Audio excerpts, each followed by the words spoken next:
ಸದ್ಗುರು ಶ್ರೀ ಶುದ್ಧ ಬ್ರಹ್ಮಣೇ ನಮಃ.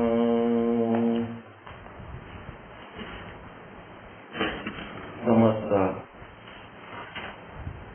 ಶುದ್ಧ ಬ್ರಹ್ಮ ಸ್ವರೂಪರಲ್ಲಿ ಅನಂತ ಅನಂತ ಪ್ರಣಾಮಗಳು. ಶ್ರೀ ವಿಚಾರ ಸಾಗರ ಸಾಧು ನಿಶ್ಚಲ್ ದಾಸ್ಜಿಯವರ ಕೃತಿ 4ನೇ ತರಂಗ.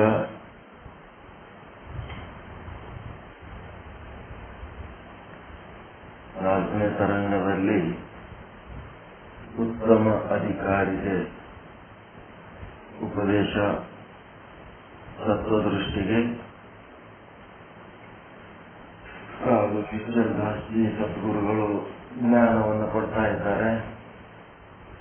ಈ ಒಂದು ವಿಚಾರ ಸಾಗರ, ವಿಚಾರ ಚಂದ್ರೋದಯ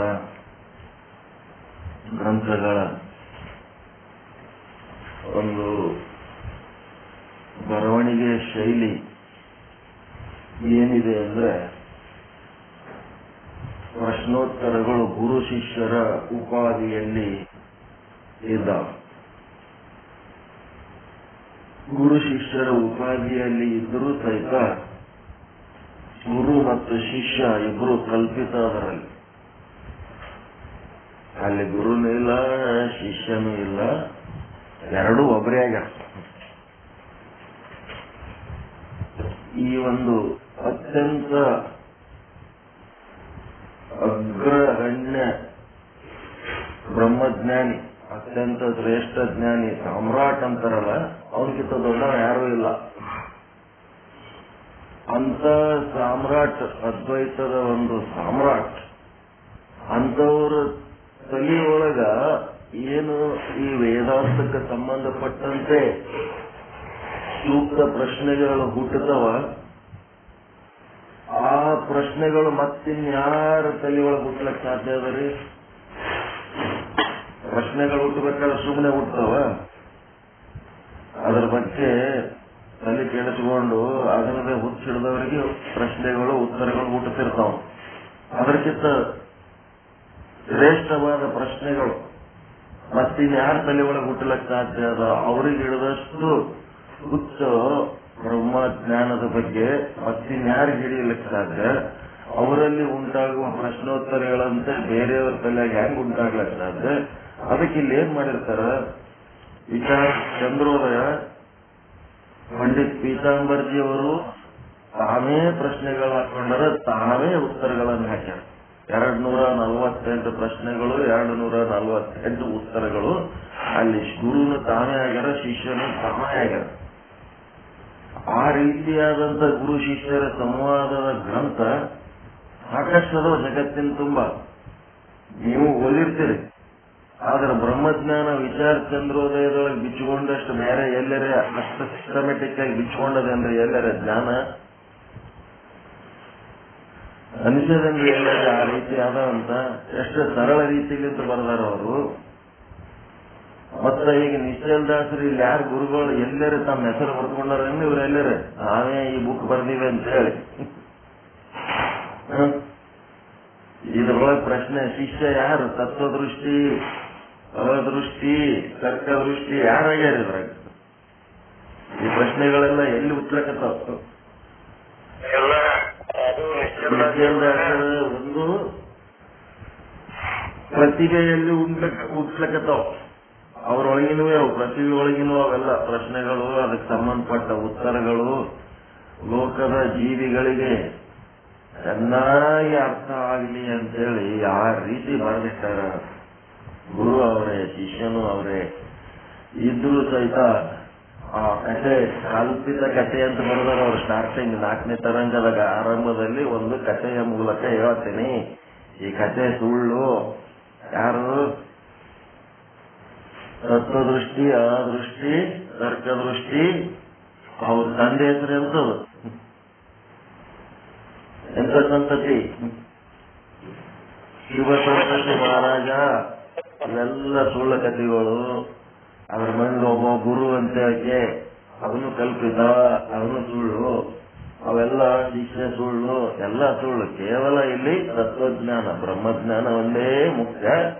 ಮತ್ತೆ ತತ್ವದೃಷ್ಟಿ ಅಂತ ಎಲ್ಲಿದ್ದ ಅಂತೇಳಿ ಮತ್ತೆ ಅವನ್ ಸಮಾಧಿ ಹುಡುಕ್ಲಕ್ ಹೋದಿರಿ, ಅವ ಯಾವ ಊರವಿದ್ದ, ಯಾವ ರಾಜ್ಯ ಇದ್ದ, ಅದಕ್ಕೊಂದ್ ಏನಾರ ಊರ್ಗೀರ್ ಬರ್ದಿದ್ರ ಅಂತಂದ್ರ ಹೋಗ್ಬಿಡ್ತಿದ್ದೆವು.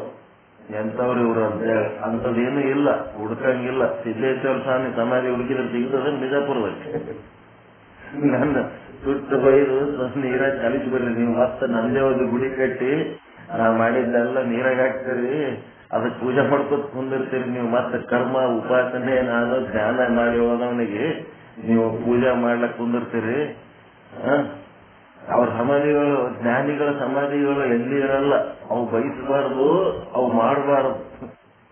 ಜ್ಞಾನ ಬ್ರಹ್ಮಾಂಡಮಯವಾಗಿರ್ತದೆ, ಪಿಂಡಾಂಡಮಯವಾಗಿರ್ತದೆ. ಜ್ಞಾನ ಅಂದ್ರೆ ಪರಮಾತ್ಮನ ಸ್ವರೂಪನೇ ಅದು, ಆ ಪರಮಾತ್ಮ ಸ್ವರೂಪ. ಈಗ ನಿಮ್ಮ ಲಾಸ್ಟ್ ಸಾಲು ಓದ್ತಿರಲ್ಲ, ಎಲ್ಲದು ವಸ್ತು ನಿರ್ದೇಶ ರೂಪ ಮಂಗಲ, ಕೊನೆಯ ಸಾಲು ಏನದು? ಅದಕ್ಕಿಂತ ಮೊದಲಿಂದೇನು?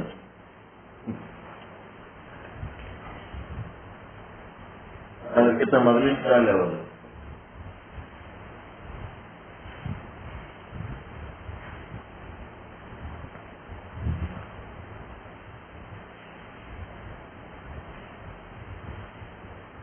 ಒಂದು ಸಾಲು, ಕೊನೆಯ ಸಾಲು ಅಂದ್ರೆ ಅರ್ಥಪೂರ್ಣ ಇರ್ಬೇಕಲ್ಲ, ಅವರ ಸಾಲು ಅದು. ಅದ್ರ ಹಿಂಗೆ ಯಾಲಿಸ್ತೇನು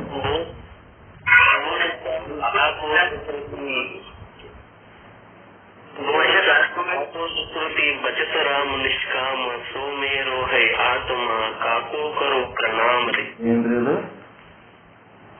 बोध चाही जाको सुकृति बचत राम निष्काम सो मेरो है आत्मा काको करो.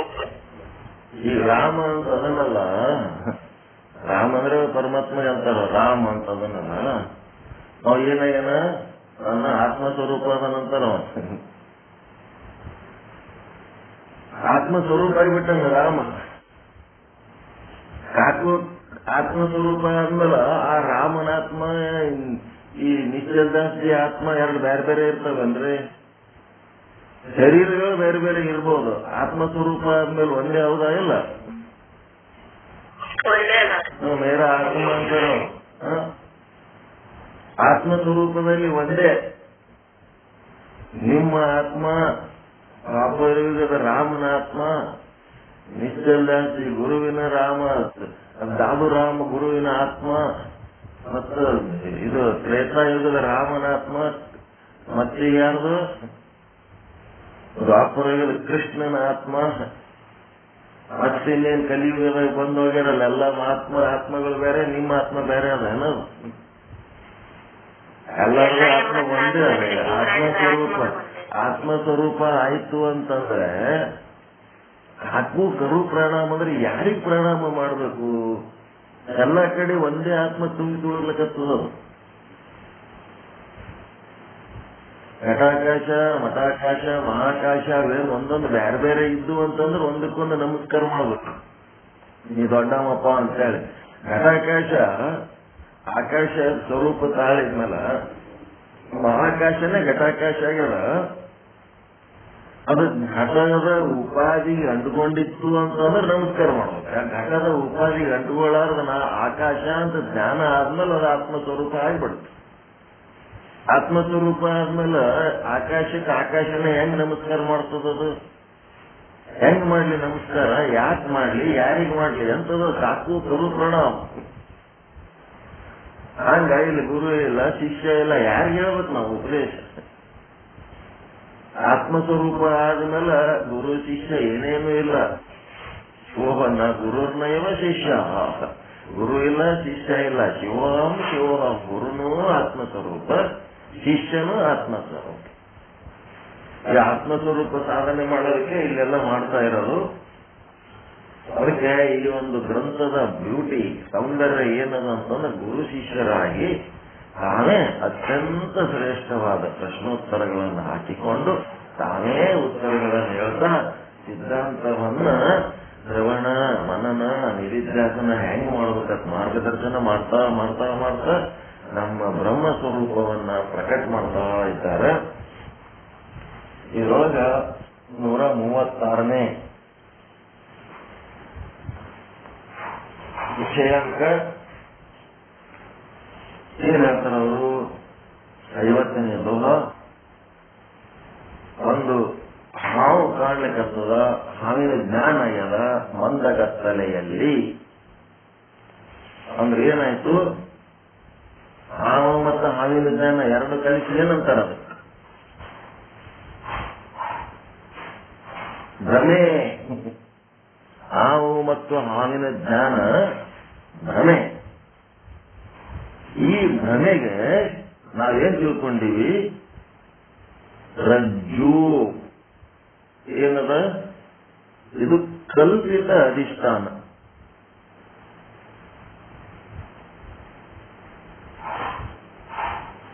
ಕಲ್ಪಿತ ಅಧಿಷ್ಠಾನ.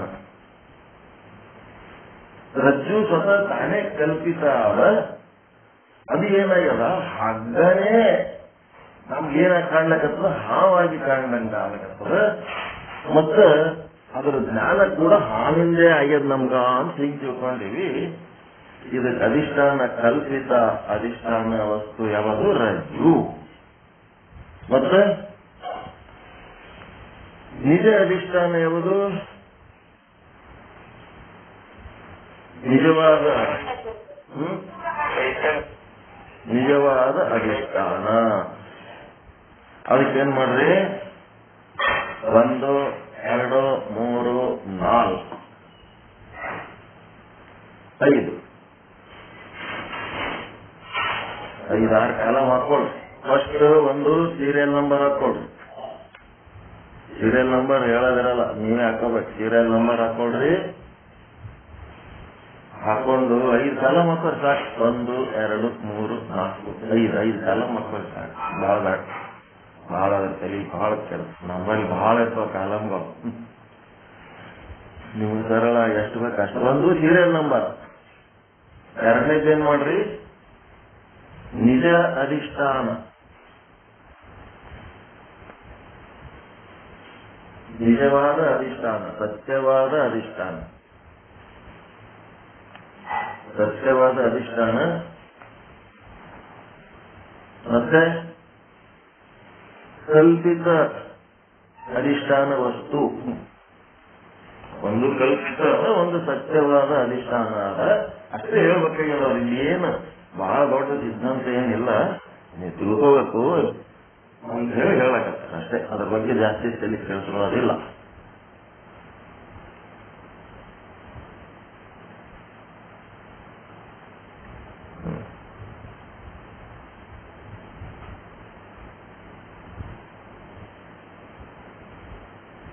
ಈಗೇನ್ ಮಾಡ್ರಿ? ಸೀರಿಯಲ್ ನಂಬರ್ 1 ನಿಜವಾದ ಅಧಿಷ್ಠಾನದಾಗ ಏನಕ್ಕೊತ್ತಿರ್ತಿ? ರಜ್ಜು ಉಪಯುಕ್ತ ಚೇತನ.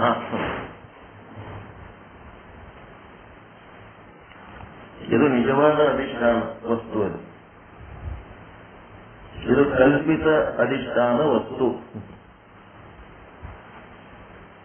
ಈ ಕಡೆ ಏನ್ ಬರೀತೀರಿ? ಕಲ್ಪಿತ ಅಧಿಷ್ಠಾನ ವಸ್ತು ರಜ್ಜು, ಹಗ್ಗ. ಮುಂದ ಮೂರನೇದೇನದ?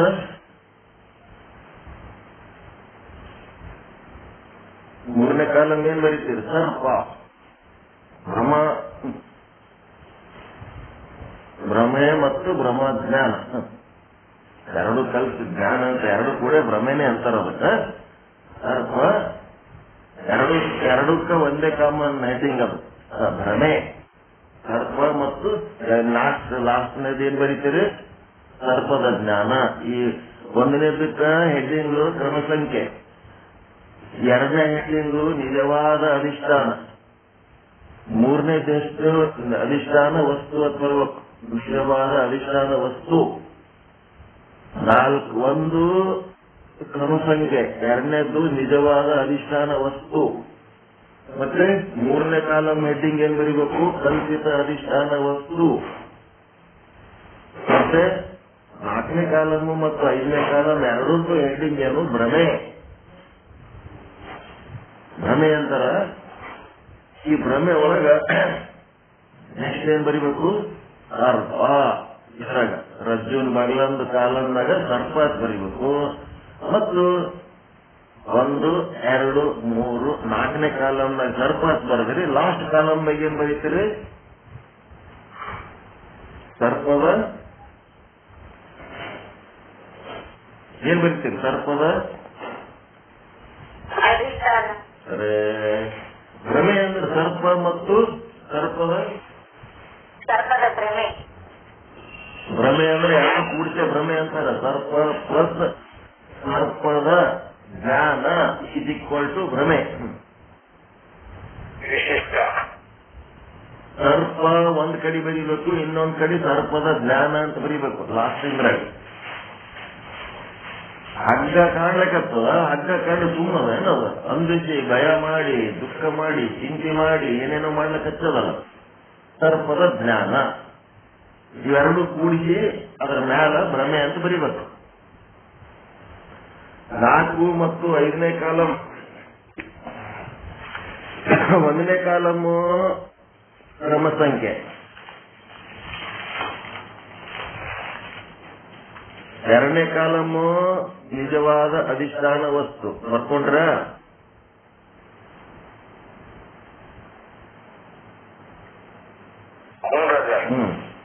3ನೇ ಕಾಲಮ್ಮು ಕಲ್ಪಿತ ಅಧಿಷ್ಠಾನ ವಸ್ತು. ನಮಗ್ ಕಾಣದಿದ ಇದೇ ಖರೆ ಅನ್ನಂಗ್ ಕಾಣುತ್ತ. ಅದರಿಂದ ಇದೆಲ್ಲ ಕಲ್ಪಿತ ಅಧಿಷ್ಠಾನ ವಸ್ತು. 4ನೇ ಕಾಲಮ್ಮು 5ನೇ ಕಾಲಮ್ ಇವೆರಡಕ್ಕ ಹೆಡ್ಡಿಂಗ್ ಏನ್ ಬರಿಬೇಕು? ಎರಡು ಸೇರಿಸಿ ಭ್ರಮೆ ಅಂತ ಬರಿಬೇಕು.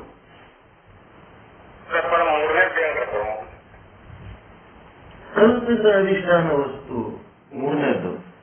2ನೇದ್ದು ನಿಜವಾದ ಅಧಿಷ್ಠಾನ ವಸ್ತು. 1ನೇದ್ದು ಕ್ರಮ ಸಂಖ್ಯೆ. ಒಟ್ಟು 5 ಕಾಲಮ್ ಅದ. ಒಂದು ಕ್ರಮ ಸಂಖ್ಯೆ ಅದ. 4 ದೊಡ್ಡ ಕಾಲಮ್ ಹಾಕೊಂಡಿರಿ. ಒಂದ್ರಾಗ ನಿಜವಾದ ಅಧಿಷ್ಠಾನ ವಸ್ತು ಬರಿಬೇಕು, 2ನೇದು ಕಲ್ಪಿತ ಅಧಿಷ್ಠಾನ ವಸ್ತು ಅಂತ ಬರಿಬೇಕು. 3 ಮತ್ತು 4 ಕೂಡಿಸಿ ಏನ್ ಬರಿಬೇಕು? ಭ್ರಮೆ ಅಂತ ಬರಿಬೇಕು.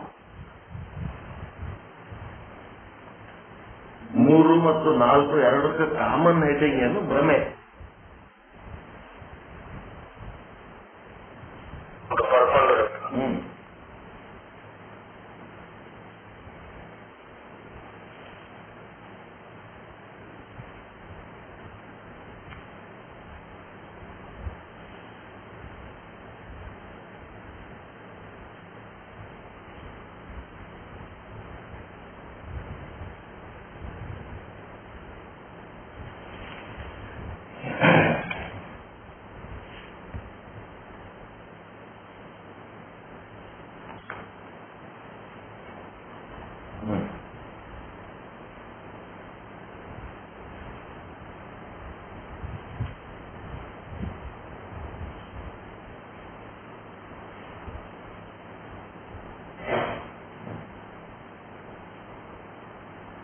ಇಲ್ಲೇನಾಗಬೇಕು?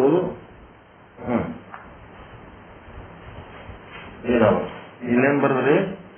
1, 2, 3 ಕಾಲಮೇ ಸಾಕತ್ತ. 4ನೇದೇನ್ ಬೇಡ, 3 ಕಾಲ ಮಾಡ್ತಾರ. ನಿಮ್ ಕನ್ಫ್ಯೂಸ್ ಮಾಡ್ಕೊಳಕತ್ತೀರಿ ನೀವು.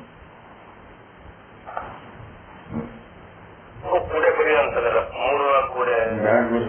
4ನೇ ಕಾಲಮ್ ಎಗಿಸ್ಬಿಡ್ರಿ. ಇಲ್ಲಿ 1 ಕಾಲಮ್ ಕಡಿಮೆ ಮಾಡ್ರಿ, ಈಜಿ ಆಗ್ತದೆ ನಿಮ್ಗೆ.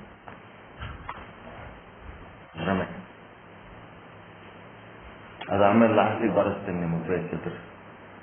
1 ಕ್ರಮ ಸಂಖ್ಯೆ ಬರ್ಕೊಳ್ರಿ, 1 ನಿಜವಾದ ಅಧಿಷ್ಠಾನ ವಸ್ತು ಬರ್ಕೊಳ್ರಿ, 1 ಕಲ್ಪಿತ ವಸ್ತು ಅಂತ ಬರ್ಕೊಳ್ರಿ. ಬರ್ಕೊಂಡು 4ನೇದು ಭ್ರಮೆ ಅಂತ ಬರ್ಕೊಂಡ್ಬಿಡ್ರಿ. 4ನೇದು ಭ್ರಮೆ ಅಂತ ಬರ್ಕೊಳ್ರಿ. ಬರ್ಕೊಂಡ್ಮೇಲೆ ಸೀರಿಯಲ್ ನಂಬರ್ 1 ಏನ್ ಬರ್ದ್ರಿ? ಸೀರಿಯಲ್ ನಂಬರ್ 1 ಏನದ?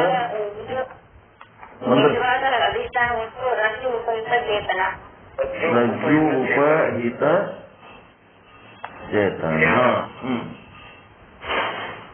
ಇದು 1.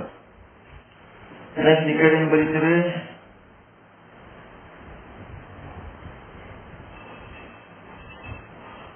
ಕಲ್ಪಿತವಾದ ಅಧಿಷ್ಠಾನ ವಸ್ತು ರಜ್ಜು. ರಜ್ಜು. ಮುಂದೇನಾಯ್ತು? ಭ್ರಮೆ ಏನಾಗ್ಯದ? ಸರ್ಪವಾಗಿ ಕಂಡ. ಅದಕ್ಕೆ ಸರ್ಪ ಬರೀ ಸಾಕು. ಸರ್ಪ ಬರೀ ಸರ್ಪ ಅಂತ ಬರದ್ರ ಈಜಿ ಆಗ್ತದ.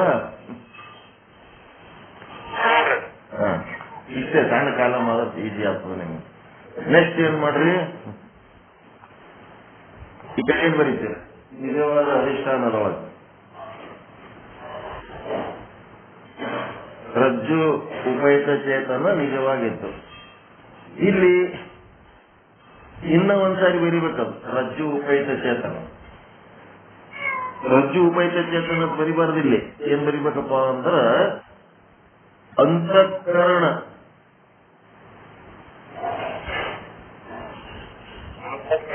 ಅಂತಃಕರಣ ಉಪಯುಕ್ತ ಚೇತನ. ಎರಡನೇದೇನ್ ಬರಿಬೇಕು? ಅಂತಃಕರಣ ಉಪಯುಕ್ತ ಚೇತನ ಅಂದ್ರೆ ಸಾಕ್ಷಿ ಚೇತನ. ಹೌದಾ ಇಲ್ಲ? ಎರಡನೇ ಸಾಕ್ಷಿ ಚೇತನ. ರಜ್ಜು ಉಪಯುಕ್ತ ಚೇತನ ಮೊದಲು ಬರದ್ರಿ. ಅದು ನಿಜವಾದ ಅಧಿಷ್ಠಾನ ವಸ್ತು. ಅದು ನಿಮಗೆ ಕಲ್ಪಿತ ಅಧಿಷ್ಠಾನ ವಸ್ತುವಾಗಿ ಕಾಣ್ಲಿಕ್ಕತ್ತದ ರಜ್ಜು ಆಗಿ. ಅದರಿಂದ ಭ್ರಮೆ ಏನಾಗ್ಯದ? ಸರ್ಪದ ಭ್ರಮೆ ಆಗ್ಯದ. ಹೌದಾ? ನೆಕ್ಸ್ಟ್ ಏನು? ಇದಕ್ಕೇನ್ ಬರೀತೀರಿ? ಕಲ್ಪಿತ ಅಧಿಷ್ಠಾನ ವಸ್ತು ಯಾವುದು? ರಜ್ಜು ಕಲ್ಪಿತ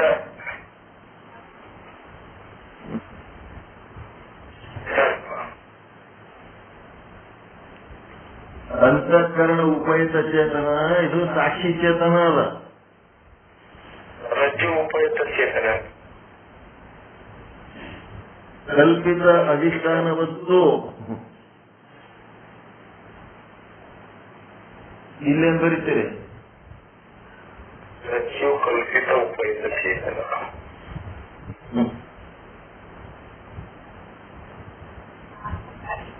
ಬರೀ ಕಷ್ಟಲ್ಲ ಇದು. ರಜ್ಜುವಿನ ಅಜ್ಞಾನ.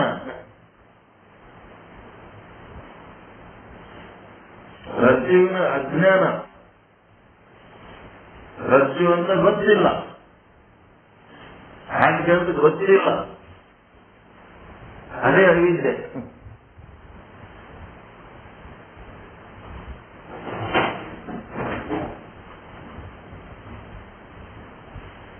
ಹಕ್ಕಟ್ಟು ಗೊತ್ತಿಲ್ಲದಕ್ಕೆ ಏನಾಗ್ಯದ? ಸರ್ಪದ ಜ್ಞಾನ ಆಗ್ಯದ.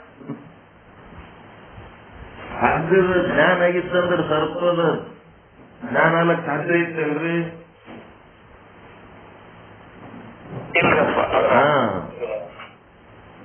ಆ ಕಾರಣಕ್ಕಾಗಿ ನಮ್ಮ ಸರ್ಪ ತೋರಿದಂಗ. ರಜ್ಜುವಿನ ಅಜ್ಞಾನ.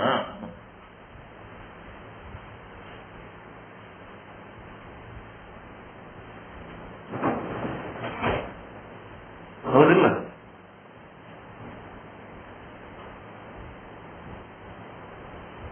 ಅದಕ್ಕೆ ಅದು ಸರ್ಪದ ಜ್ಞಾನ ಆಯ್ತು.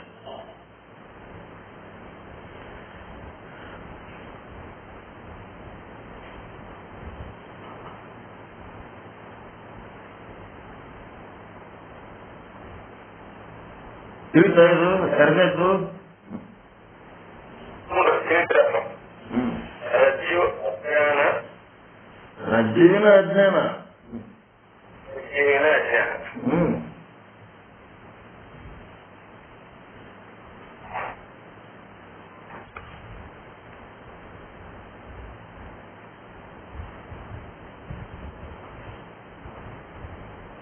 ಅಂತಃಕರಣ ಉಪಯುಕ್ತ ಚೇತನ ಅಂದ್ರೆ ಸಾಕ್ಷಿ ಚೇತನ.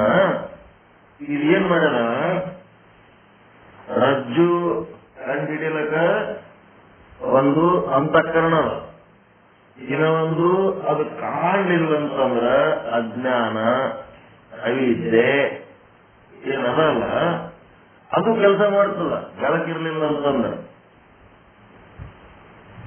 ಅದು ಕಲ್ಪಿತನೇ ಅದ.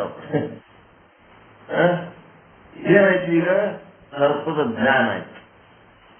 ಸರ್ಪದ ಜ್ಞಾನ ಆಗಿದ್ದಕ್ಕೆ ಏನಾಯ್ತು?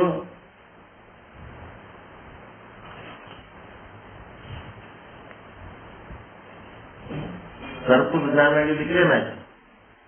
ಕೊನೆಗೆ ಜಾಗ ಅದ ಇಲ್ಲ ಒಂದಿಟ್ಟು?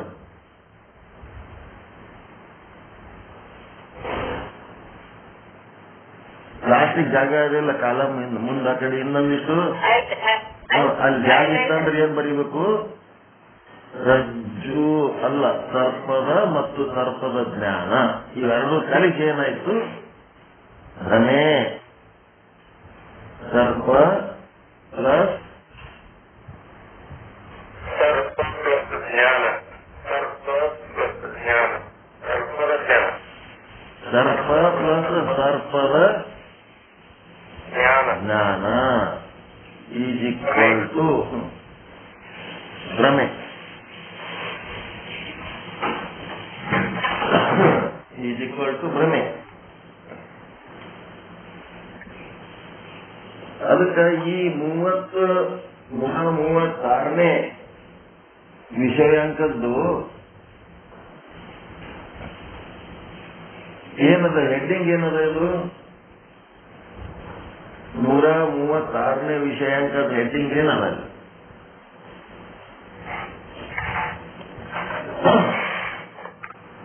ಶೀರ್ಷಿಕೆ ಏನದ?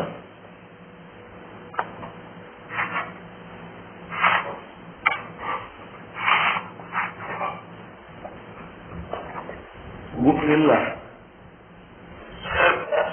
ಮತ್ತು ಸರ್ಪದ ಜ್ಞಾನ, ಜ್ಞಾನಕ್ಕೆ ರಜ್ಜು ಜ್ಞಾನವೇ ನಿಮಿತ್ತ ಕಾರಣ. ಸರ್ಪ ಮತ್ತು ಸರ್ಪದ ಜ್ಞಾನ ಅಂದ್ರೆ ಭ್ರಮೆ. ಈ ಭ್ರಮೆಗೆ ರಜ್ಜು ಉಪಯುತ ಚೇತನ ಮತ್ತು ಅಂತಃಕರಣ ಉಪಯುತ ಚೇತನ ಅಂದ್ರೆ ಸಾಕ್ಷಿ ಚೇತನಗಳೇ ಅಧಿಷ್ಠಾನವಿರುತ್ತವೆ. ರಜ್ಜು ಅಥವಾ ಅಂತಃಕರಣ ಅಲ್ಲ. ಹೌದಲ್ರಿ? ಈಗ ಅರ್ಥ ಬಂತಾ ಇಲ್ಲ? ಇಲ್ಲಿ ರಜ್ಜು ಕಾಣ್ಲಿಕ್ಕತ್ತದ, ಇಲ್ಲೇನ್ ಮಾಡ್ರಿ? ರಜ್ಜುವಿನ ಅಜ್ಞಾನ ಅವಿದ್ಯೆ ಅನ್ನೋದ್ರ ಬದಲಿ ಅಂತಃಕರಣ ಹಾಕಿಬಿಡಮೇನು?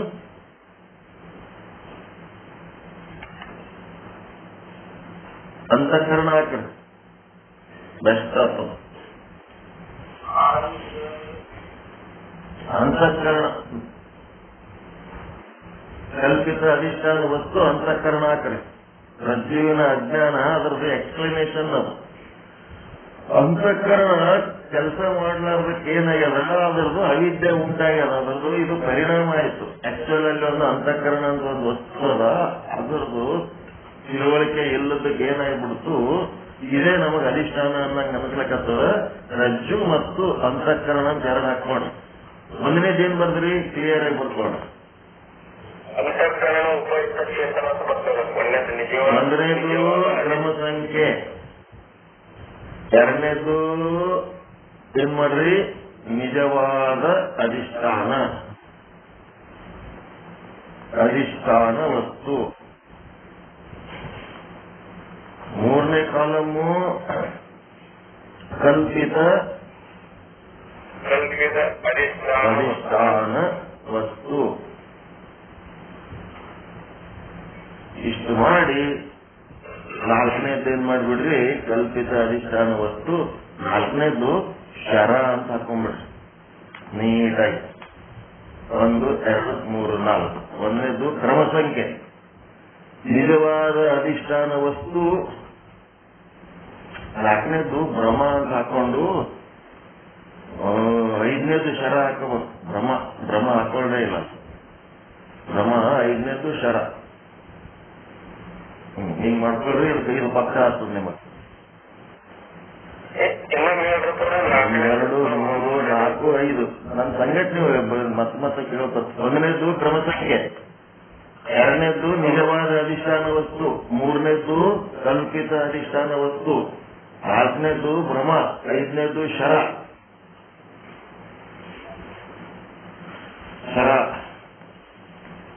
ಈಗ ಒಂದನೇದೇನ್ ಮಾಡ್ಬೇಕು, ನಿಜವಾದ ಅಧಿಷ್ಠಾನ ವಸ್ತು ರಜ್ಜು ಉಪಹಿತ ಚೇತನ.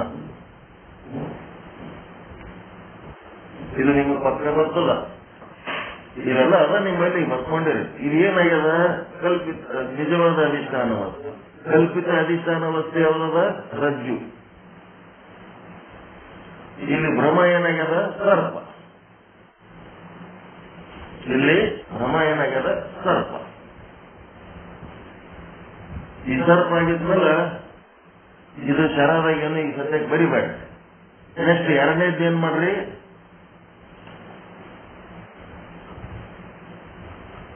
ರಜ್ಜು ಉಪಹಿತ ಚೇತನ ಆದ್ಮೇಲೆ ಎರಡನೇದ್ದು ಅಂತಃಕರಣ ಉಪಹಿತ ಚೇತನ. ಇಲ್ಲೇನ್ ಮಾಡ್ರಿ, ಅಂತಃಕರಣ ತಕೊಂಡ್ಬಿಡ್ರಿ. ಅಂದ್ರ ರಜ್ಜುವಿನ ಅಜ್ಞಾನ ಅವಿದ್ಯೆ ಇವೆಲ್ಲ ಏನಾಗ್ಯಾವ, ಅಂತಃಕರಣ ಎಂಬ ಕಲ್ಪಿತ ವಸ್ತು ಅಲ್ಲಿ ಕತ್ತಲ್ದ ಕೆಲಸ ಮಾಡ್ಲಕ್ಕ ಆಗ್ಲಾರ್ದಕ್ಕೆ ಇದೇನಾಗ್ಯದ, ಅಜ್ಞಾನನೇ ಹಾಲೆ ಹೋಗಿ ಮೊಸರಾಗ್ಯದ. ಇದೆಲ್ಲ ಪರಿಣಾಮ ಹೇಳೋದು ಬೇಡ. ಇಲ್ಲೇ ಅಂತಃಕರಣ ಅಂತ ಅವ್ರಿಗೆ ಹೆಡ್ಡಿಂಗ್ದಾಗ ಬರ್ದಾರಲ್ಲ, ರಜ್ಜು ಅಲ್ಲ ಮತ್ತು ಅಂತಃಕರಣ ಅಲ್ಲ. ಅಂತಃಕರಣ ಉಪಹಿತ ಚೇತನ ಮತ್ತು ರಜ್ಜು ಉಪಹಿತ ಚೇತನಗಳೇ ಅಧಿಷ್ಠಾನ ವಸ್ತುಗಳು ಅಂತ ಹೇಳ್ಯಾರಲ್ಲ, ಅದಕ್ಕೆ ಅಂತಃಕರಣ ಅಂತ ಹಾಕಿಬಿಡ್ರಿ. ಅವ್ರ ಭಾಷೆದೊಳಗೆ ಬರ್ಬಿಡ್ರಿ. ಅಂತಃಕರಣ ಯಾವಾಗಿದು ಕೆಲಸ ಮಾಡ್ತದ, ಯಾವಾಗ ಮಾಡ್ತದ, ಬೆಳಕಿದ್ದಾಗ ಮಾಡ್ತದ. ಬೆಳಕಿದ್ದಾಗ ಮಾಡ್ತದ, ಇದು ಬೆಳಕಿದ್ದಾಗ ಮಾಡ್ತದ. ಬೆಳಕಿದ್ದಾಗ ಅಂತಃಕರಣ, ಬೆಳಕಿಲ್ಲದಾಗ ಅವಿದ್ಯೆ. ಅಂತಃಕರಣ ಬೆಳಕಿದ್ದಾಗ ಒಂದು ಅದಕ್ಕೆ ಯಾವ ಜ್ಞಾನ ಅಂತಾರ, ಪ್ರಮಾಜ್ಞಾನ ಅಂತಾರ. ಹತ್ತದಾಗ ಭ್ರಮಜ್ಞಾನ. ಅಲ್ಲಿರೋದು ಅಂತಃಕರಣ ಒಂದೇ. ಬೆಳಕಿದ್ದಾಗ ಪ್ರಮಾಜ್ಞಾನ ಮಾಡಿಕೊಡ್ತದ, ಹತ್ತದಾಗ ಭ್ರಮಜ್ಞಾನ ಮಾಡಿಕೊಡ್ತದ. ಭ್ರಮಜ್ಞಾನ ಎದರಿಂದ ಉಂಟಾಗ್ತದ, ಗೊತ್ತಿಲ್ಲ ಅನ್ನೋದ್ರಿಂದ ಉಂಟಾಗ್ತದ. ಪ್ರಮಾಜ್ಞಾನ ಎದರಿಂದ ಉಂಟಾಗ್ತದ, ಗೊತ್ತದ. ಹಗ್ಗ ಅಂತ ಗೊತ್ತಾಯ್ತು, ಅದು ಪ್ರಮಾಜ್ಞಾನ. ಹಗ್ಗ ಅಂತ ಗೊತ್ತಿರ್ಲಿದಕ್ಕ ಭ್ರಮಜ್ಞಾನ. ಅಂತಃಕರಣದೊಳಗ ಬೆಳಕಿರ್ಲಿಲ್ಲ ಅಂತಂದ್ರೆ ಅವಿದ್ಯೆ ಕೆಲಸ ಮಾಡಿ ಭ್ರಮಜ್ಞಾನ ಮಾಡಿಕೊಡ್ತದ. ಅದೇ ಅಂತಃಕರಣ ಬೆಳಕಿತ್ತು ಅಂತಂದ್ರೆ ಹಗ್ಗ ಅಂತೇಳಿ ಜ್ಞಾನ ಮಾಡಿ ಕೊಡ್ತದೆ. ಇದೆಲ್ಲ ಓದಿರಿ, ಗೊತ್ತದ ನಿಮಗೆ. ಅದಕ್ಕೆ ಅಂತಃಕರಣ. ಅಂತಃಕರಣ ಅನ್ನೋ ಶಬ್ದದಾಗ ಈಗೆಲ್ಲ ಬರೀಲಕ್ಕೆ ಎಲ್ಲಿ ಸಾಧ್ಯ ಇದೆ ಅಲ್ಲಿ. ನೆಕ್ಸ್ಟ್ ಏನದ, ಇಲ್ಲೇನಾಗ್ಯದ, ಅಂತಃಕರಣದೊಳಗೆ ಏನಾಗ್ಯದ, ರಜ್ಜು ಹೊರಗದ, ಅಂತಃಕರಣ ಒಳಗದ. ಇದೇನಾಯ್ತು, ಸರ್ಪದ. ಏನ್ ಬರೀತೀರಿ ಲಾಸ್ಟಿಗೆ, ಭ್ರಮದಾಗ ಸರ್ಪದ ಭ್ರಮ ಎಂತದಾಗ್ಯದ. ಒಂದನೇದು ರಜ್ಜು ಉಪಹಿತ ಚೇತನ. ಏನ್ ಮಾಡ್ಯದ, ಎದಕ್ಕೆ ಅಧಿಷ್ಠಾನ ಅದ ಇದು, ಸರ್ಪಕ್ಕ. ಅಂತಃಕರಣ ಉಪಹಿತ ಚೇತನ ಎದಕ್ಕೆ ಅಧಿಷ್ಠಾನ ಇದೆ, ಸರ್ಪದ ಜ್ಞಾನ. ಸರ್ಪದ ಜ್ಞಾನ, ರಜ್ಜುವಿನ ಅಜ್ಞಾನ, ಸರ್ಪದ ಜ್ಞಾನ ಎರಡು ಒಂದೇ. ಸರ್ಪದ ಜ್ಞಾನ ಹಗ್ಗ ಆದಂತ ಅನ್ಸ್ಲಿಕ್ಕತ್ತದಲ್ರಿ.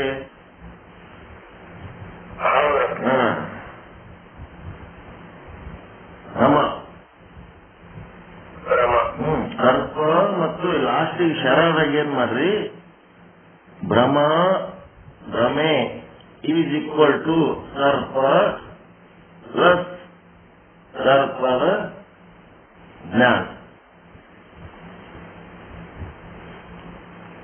ಏನೇನ್ ಬರೆದ್ರಿ, ಕ್ರಮ ಸಂಖ್ಯೆ 1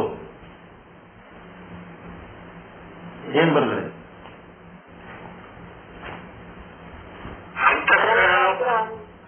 ಕ್ರಮ ಸಂಖ್ಯೆ 1 ಏನ್ ಬರೆದ್ರಿ, ನಿಜವಾದ ಅಧಿಷ್ಠಾನ ಏನ್ ಬರೆದ್ರಿ, ರಜ್ಜು. ಕಲ್ಪಿತ ಅಧಿಷ್ಠಾನ ವಸ್ತು ರಜ್ಜು. ಭ್ರಮೆ ಸರ್ಪ. ನೆಕ್ಸ್ಟ್ ಎರಡನೇದ್ದು ಕ್ರಮ ಸಂಖ್ಯೆ ಚೇತನ. Very good. ಅಥವಾ ಸಾಕ್ಷಿ ಚೇತನ, ಅದು ಬರೀಬೇಕು. ಇನ್ನು ಮೂರನೇದ್ರಿ ಅಂತಃಕರಣ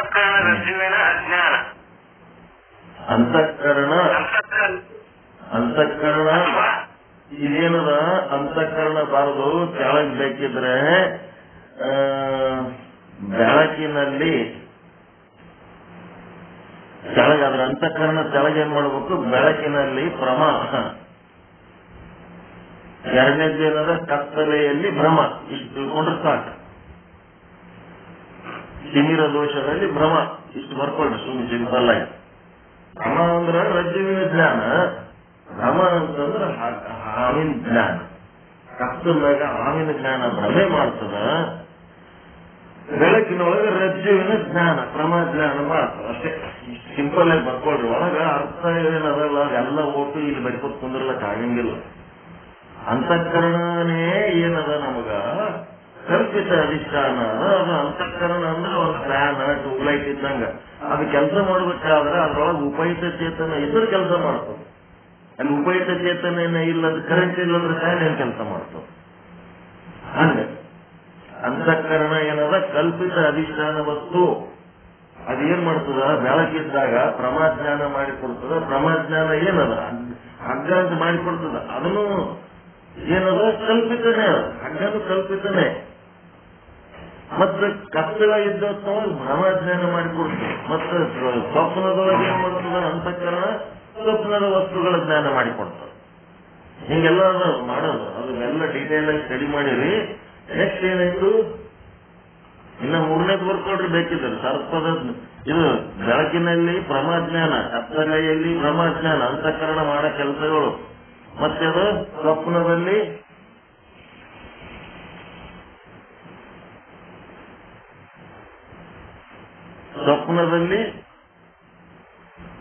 ಸ್ವಪ್ನ ವಸ್ತು ಜ್ಞಾನ. ಸ್ವಪ್ನದಲ್ಲಿ ಸ್ವಪ್ನ ವಸ್ತುಗಳ ಜ್ಞಾನ ಮಾಡಿ ಕೊಡ್ತದ. ಎಲ್ಲ ಮನೆ ಮೂರು ರೀತಿ ಮಾಡ್ತದ ಅಂತ ಗೊತ್ತದಲ್ಲ ನಿಮಗೆ. ಒಂದೇ ಅಂತಃಕರಣ, ಬೆಳಕಿನಾಗ ಒಂದು ರೀತಿ, ಕತ್ತಲಾಗ ಒಂದು ರೀತಿ. ಇವೆರಡು ಜಾಗೃತ ಅವಸ್ಥೆಯಲ್ಲಿ. ಮತ್ತೆ ನೀತಿ ಹೆಚ್ಚಿದಾಗ ಸ್ವಪ್ನ ಮಾಡಿ ಸ್ವಪ್ನ. ಇದೆಲ್ಲ ಅಂತಃಕರಣದ ಕೆಲಸ. ನೆಕ್ಸ್ಟ್ ಏನಾಯ್ತು,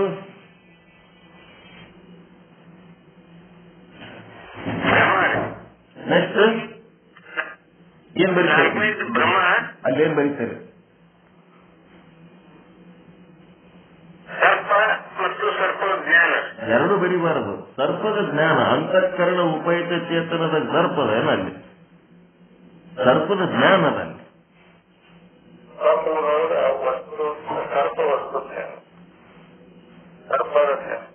ಅಂತಃಕರಣ ಅಂತೇನ್ ಬರ್ದಿರಲ್ರಿ. ಕಲ್ಪಿತ ಅಧಿಷ್ಠಾನ ವಸ್ತುದಾಗ ಅದರ ಕೆಳಗ ಇವು ಮೂರು ನಿಮಗ್ ಗೊತ್ತದವ, ತುಂಬ ಬರ್ಕೋರೆ ಅಂತ ಹೇಳಿದ್ರೆ ಅಷ್ಟೇ. ಅಂತಃಕರಣ ಅನ್ನೋ ವಾಕ್ಯನೇ ಮುಖ್ಯ ಇಲ್ಲಿ. ಅದರ ಕೆಳಗ 1, 2, 3 ಅಂತ ಹಾಕೊಂಡು ಬೆಳಕಿನಲ್ಲಿ ಪ್ರಮಾ ಜ್ಞಾನ, ಕತ್ತಲೆಯಲ್ಲಿ ಭ್ರಮ ಜ್ಞಾನ, ಸ್ವಪ್ನದಲ್ಲಿ ಸ್ವಪ್ನ ವಸ್ತು ಜ್ಞಾನ. ಇದು ನಿಮಗ್ ಗೊತ್ತಿರ್ಬೇಕು. ಅಂತಃಕರಣ ಅಂತ ಎಲ್ಲಿ ಬರೀತೀವಿ, ಅದು ಈ ಮೂರು ರೀತಿ ಕೆಲಸ ಮಾಡಿಕೊಡ್ತದದು. ಗೊತ್ತು ಇರ್ಬೇಕು, ನಿಮಗ್ ಗೊತ್ತಾಗಲಿ ಅಂತ ಬರೆಸೋದು ಅಷ್ಟೇ ಹೊರತು ಇಲ್ಲಿ ನಮಗ್ ಬೇಕಾಗಿರೋದು ಅಂತಃಕರಣ ಅನ್ನೋದು ಒಂದೇ ಶಬ್ದ. ನೆಕ್ಸ್ಟ್ ಏನ್ ಬರೀತೀರಿ ಅದ್ರ ಮುಂದ, ಸರ್ಪದ ಜ್ಞಾನ. ಸರ್ಪದ ಜ್ಞಾನ. ಸತ್ಯಾಗಿ ಈಗ ಬಂತು ನೋಡೋದು, ಎಷ್ಟೊತ್ತಾಯ್ತು ಬರೋಲ್ಲ ನೋಡೋದು. ಕುಂದರ್ಲಕತ್ತೆ. ಅಂತಃಕರಣ ಉಪಯುಕ್ತ ಚೇತನ ಅಥವಾ ಸಾಕ್ಷಿ ಚೇತನ ಏನದ ನಿಜವಾದ ಅಧಿಷ್ಠಾನ ವಸ್ತು. ಮತ್ತೆ ಅಂತಃಕರಣ ಕಲ್ಪಿತ ಅಧಿಷ್ಠಾನ ವಸ್ತು. ಇದು ಏನ್ ಮಾಡ್ತದ, ಬೆಳಕಿನೊಳಗ ಭ್ರಮಜ್ಞಾನ, ಅಕ್ಷರ ಜ್ಞಾನ ಮಾಡ್ತದ. ಕತ್ತಲೆಯಲ್ಲಿ ಭ್ರಮಜ್ಞಾನ ಮಾಡಿಕೊಡ್ತದ.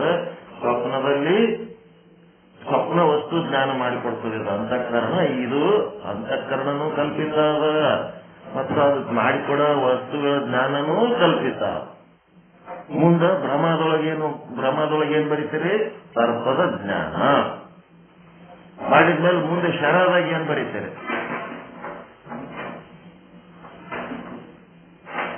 ಶರದೊಳಗ ಭ್ರಮೆ ಈಸ್ ಈಕ್ವಲ್ ಟು ಸರ್ಪ ಪ್ಲಸ್ ಸರ್ಪದ ಜ್ಞಾನ. ಎರಡು ಕೂಡಿಸಿಗೆ ಭ್ರಮೆ ಅಂತಾರ. ಬರೀ ಸರ್ಪಕ್ಕೆ ಭ್ರಮೆ ಅನ್ನಂಗಿಲ್ಲ, ಬರೀ ಸರ್ಪದ ಜ್ಞಾನಕ್ಕೆ ಭ್ರಮೆ ಅನ್ನಂಗಿಲ್ಲ. ಹೌದಾ? ಎರಡು ಕೂಡಿಸಿ ಅಂತಾರ ಶರ ಅಥವಾ ರಿಮಾರ್ಕ್. ಇದೆಲ್ಲ ಹೇಳಿದ ಮೇಲೆ ಇದನ್ನ ಅರ್ಥ ಮಾಡ್ಕೋಬೇಕು ನೀವು. ಇದು ಒಂದು ಭಾಗ ಮುಗಿತಪ್ಪ. ಇದು ಏನಿದು, ದೃಷ್ಟಾಂತ.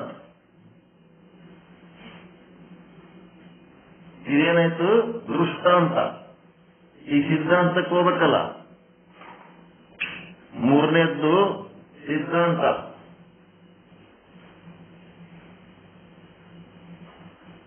ಎಲ್ಲಿ ನೀವು ಚಾಲು ಮಾಡ್ತೀರಿ? ಸಿದ್ಧಾಂತದಾಗ ಏನ್ ಸ್ಟಡಿ ಮಾಡ್ಲಕತ್ತೀರಿ ನೀವು?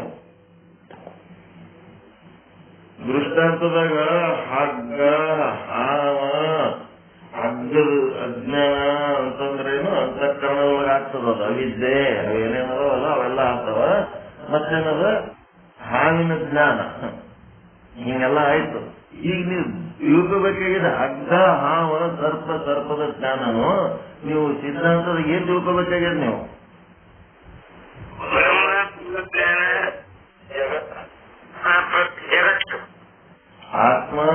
ಆತ್ಮಜ್ಞಾನ, ಬ್ರಹ್ಮಜ್ಞಾನ.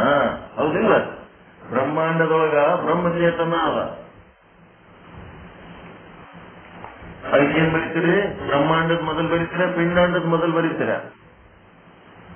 ಪಿಂಡಾಂಡದ ಮೊದಲು ಮಾಡ್ಕೋರಿ.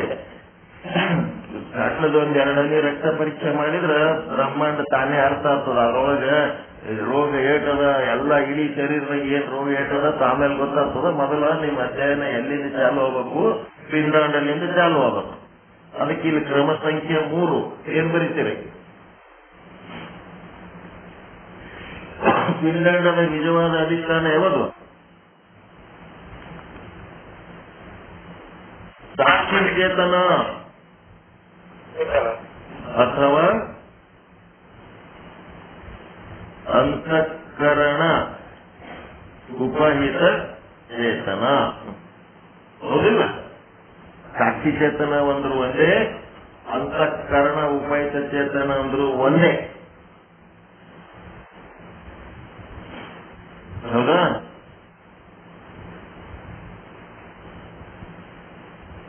ಮುಂದೇನ್ ಮಾಡ್ತೀರಿ? ಈ ಕಡೆ ಏನಾಗ್ಯದ? ನಿಮ್ ಸಾಕ್ಷಿ ಚೇತನ ಗೊತ್ತಿರ್ಲಾರ್ದಕ್ಕ, ಆತ್ಮ ಕಾಣಲಾರ್ದಕ್ಕ, ಸಾಕ್ಷಿ ಚೇತನ ಕಾಣಲಾರ್ದಕ್ಕ ಏನ್ ಕಾಣ್ಲಕತ್ತದ ಅಲ್ಲಿ ನಿಮಗ? ದೇಹ ಕಾಣ್ಲಿಕ್ಕತ್ತದ. ದೇಹಾದಿಗಳು ಒತ್ತು ಬರೀಬೇಕು. ಸ್ಥೂಲ, ಸೂಕ್ಷ್ಮ, ಕಾರಣ. ದೇಹಾದಿ ಅಂದ್ರ ಸ್ಥೂಲ ಪ್ಲಸ್ ಸೂಕ್ಷ್ಮ.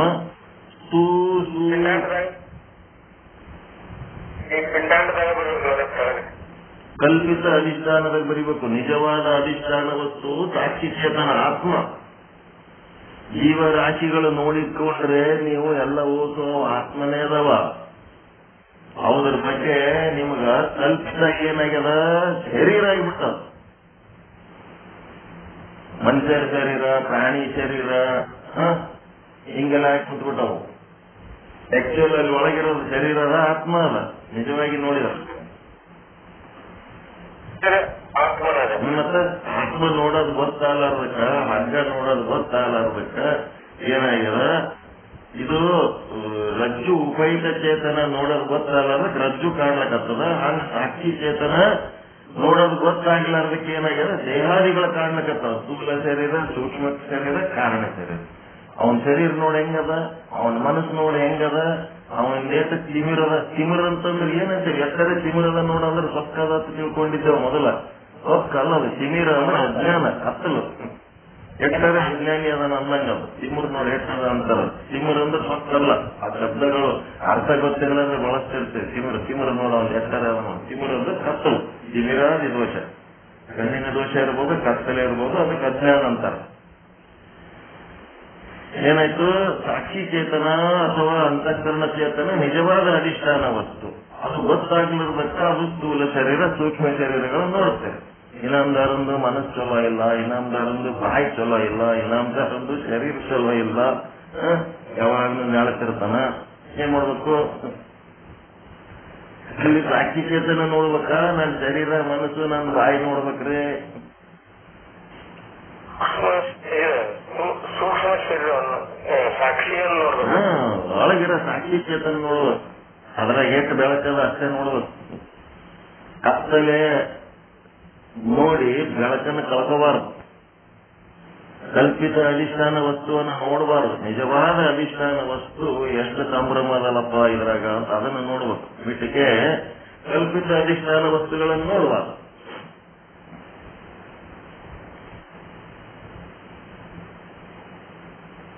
ಸಿದ್ದೇಶ್ವರ ಸ್ವಾಮಿಗಳು ಮಾತಾಡ್ಕೋತ ನಿಂತಿದ್ರ, ಮುಂದೊಂದು 10-15 ಮಂದಿ ಇದ್ರಂತ, ವಾಕಿಂಗ್ ಹೋಗಿದ್ರಂತ. ವಾಕಿಂಗ್ ಹೋದಾಗ ಒಂದು ಹುಡುಗ, ಒಂದು 10-12 ವರ್ಷದ ಹುಡುಗ, ಅಪ್ಪಾಜಿ ನಿಮ್ಗೆ ಅಂಗಿಗೆ ಇಲ್ಲಿ ತೂತು ಬಿದ್ದದ್ರಿ ಅಂತ ತೋರಿಸಿದ್ನಂತ. ಅವ್ರ ಅಂಗಿಗೆ ಒಂದು ತೂತು ಬಿದ್ದಿತ್ತು. ಮುಂಜಾನೆ ವಾಕಿಂಗ್ ಹೋಗಿ ಯಾವುದೋ ಒಂದು ಹಾಕೊಂಡು ಹೋಗಿರ್ತಾರೆ ದಪ್ಪಂದು ಚಳಿಗೆ, ಅದಕ್ಕೊಂದು ತೂತು ಬಿತ್ತು. ಅದಕ್ಕೆ ಇಲ್ಲಿ ತೂತು ಬಿದ್ದದ್ರಿ ಅಂತ ಏನೋ ಕಾಳಜಿ ಮಾಡಿ ಹೇಳಕ್ ಮಾಡ್ನಂತ. ಅದಕ್ಕೆ ಸಿದ್ದೇಶ್ವರ ಸ್ವಾಮಿಗಳು ಏನ್ ಉತ್ತರ ಕೊಟ್ರಂತ, ಅಲ್ಲಪ್ಪ ಓಟು ಅಂಗಿ ಗಟ್ಟಿದ, ಇಲ್ಲಿ ಆಟೆ ತೂತು ಬಿದ್ದದ, ನೀ ಆ ತೂತ ಆಟೆ ಹೇಗೆ ನೋಡ್ತಿದ್ದೆ, ಗಟ್ಟಿದ್ದ ಕಡೆ ನೋಡಲ್ಲ, ಗಟ್ಟಿದ್ದ ಕಡೆ ನೋಡಿ, ಗಟ್ಟಿದ್ದು ಜಾಸ್ತಿ ಅದ ತೂತು ಜಾಸ್ತಿ ಅದ ನೋಡು ಅಂದ್ರ, ತೂತು ಬಹಳ ಕಾಣ್ಬಿಟ್ಟೆ ಗಟ್ಟಿದ್ದು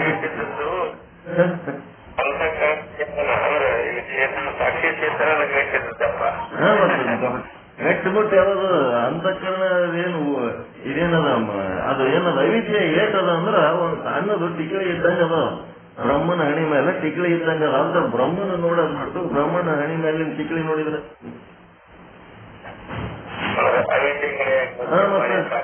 ಅದೇ ನೋಡಬೇಕು ಕೂತು ಎಲ್ಲರಿಗೆ. ಅವ್ರ ಬಾಯಿ ನೋಡಿ ಹೆಂಗದ, ಬಾಯಿ ಕರೆದ್ರೆ ನೋಡಿ ಎಂತ ಮಾತು ಬರ್ತಾವ, ಮತ್ತ ಅವ್ರ ಮನಸ್ಸು ನೋಡು ಹೆಂಗದ, ಅವ್ರ ಶರೀರ ನೋಡು ಹೆಂಗದ, ಏನ್ ನೋಡೋದು, ಯಾರ ಶರೀರ ಹೆಂಗಂದ ಇರ್ತದಪ್ಪ ಅದು ನೋಡೋದೇ ಇರ್ತದೇನೋ. ಏನ್ರಿ ಮಲ್ಲಿಕಾರ್ಜುನ್ ಮನ್ಸೂರ್ ಅಂತ ಹೇಳಿ ಒಬ್ಬರು ಧಾರವಾಡದಾಗ ಅಕ್ಕ ಕೇಳವ್ವ ನಾನೊಂದ ಕನಸ ಕಂಡೆ ಅದ್ ಹಡರಿಲ್ರಿ. ಮತ್ತ ಇನ್ನೊಬ್ರು ಭೀಮಸೇನ್ ಜೋಶಿ ಅಂತ ಅದೇ ಊರವ್ರೆ, ಇಬ್ರು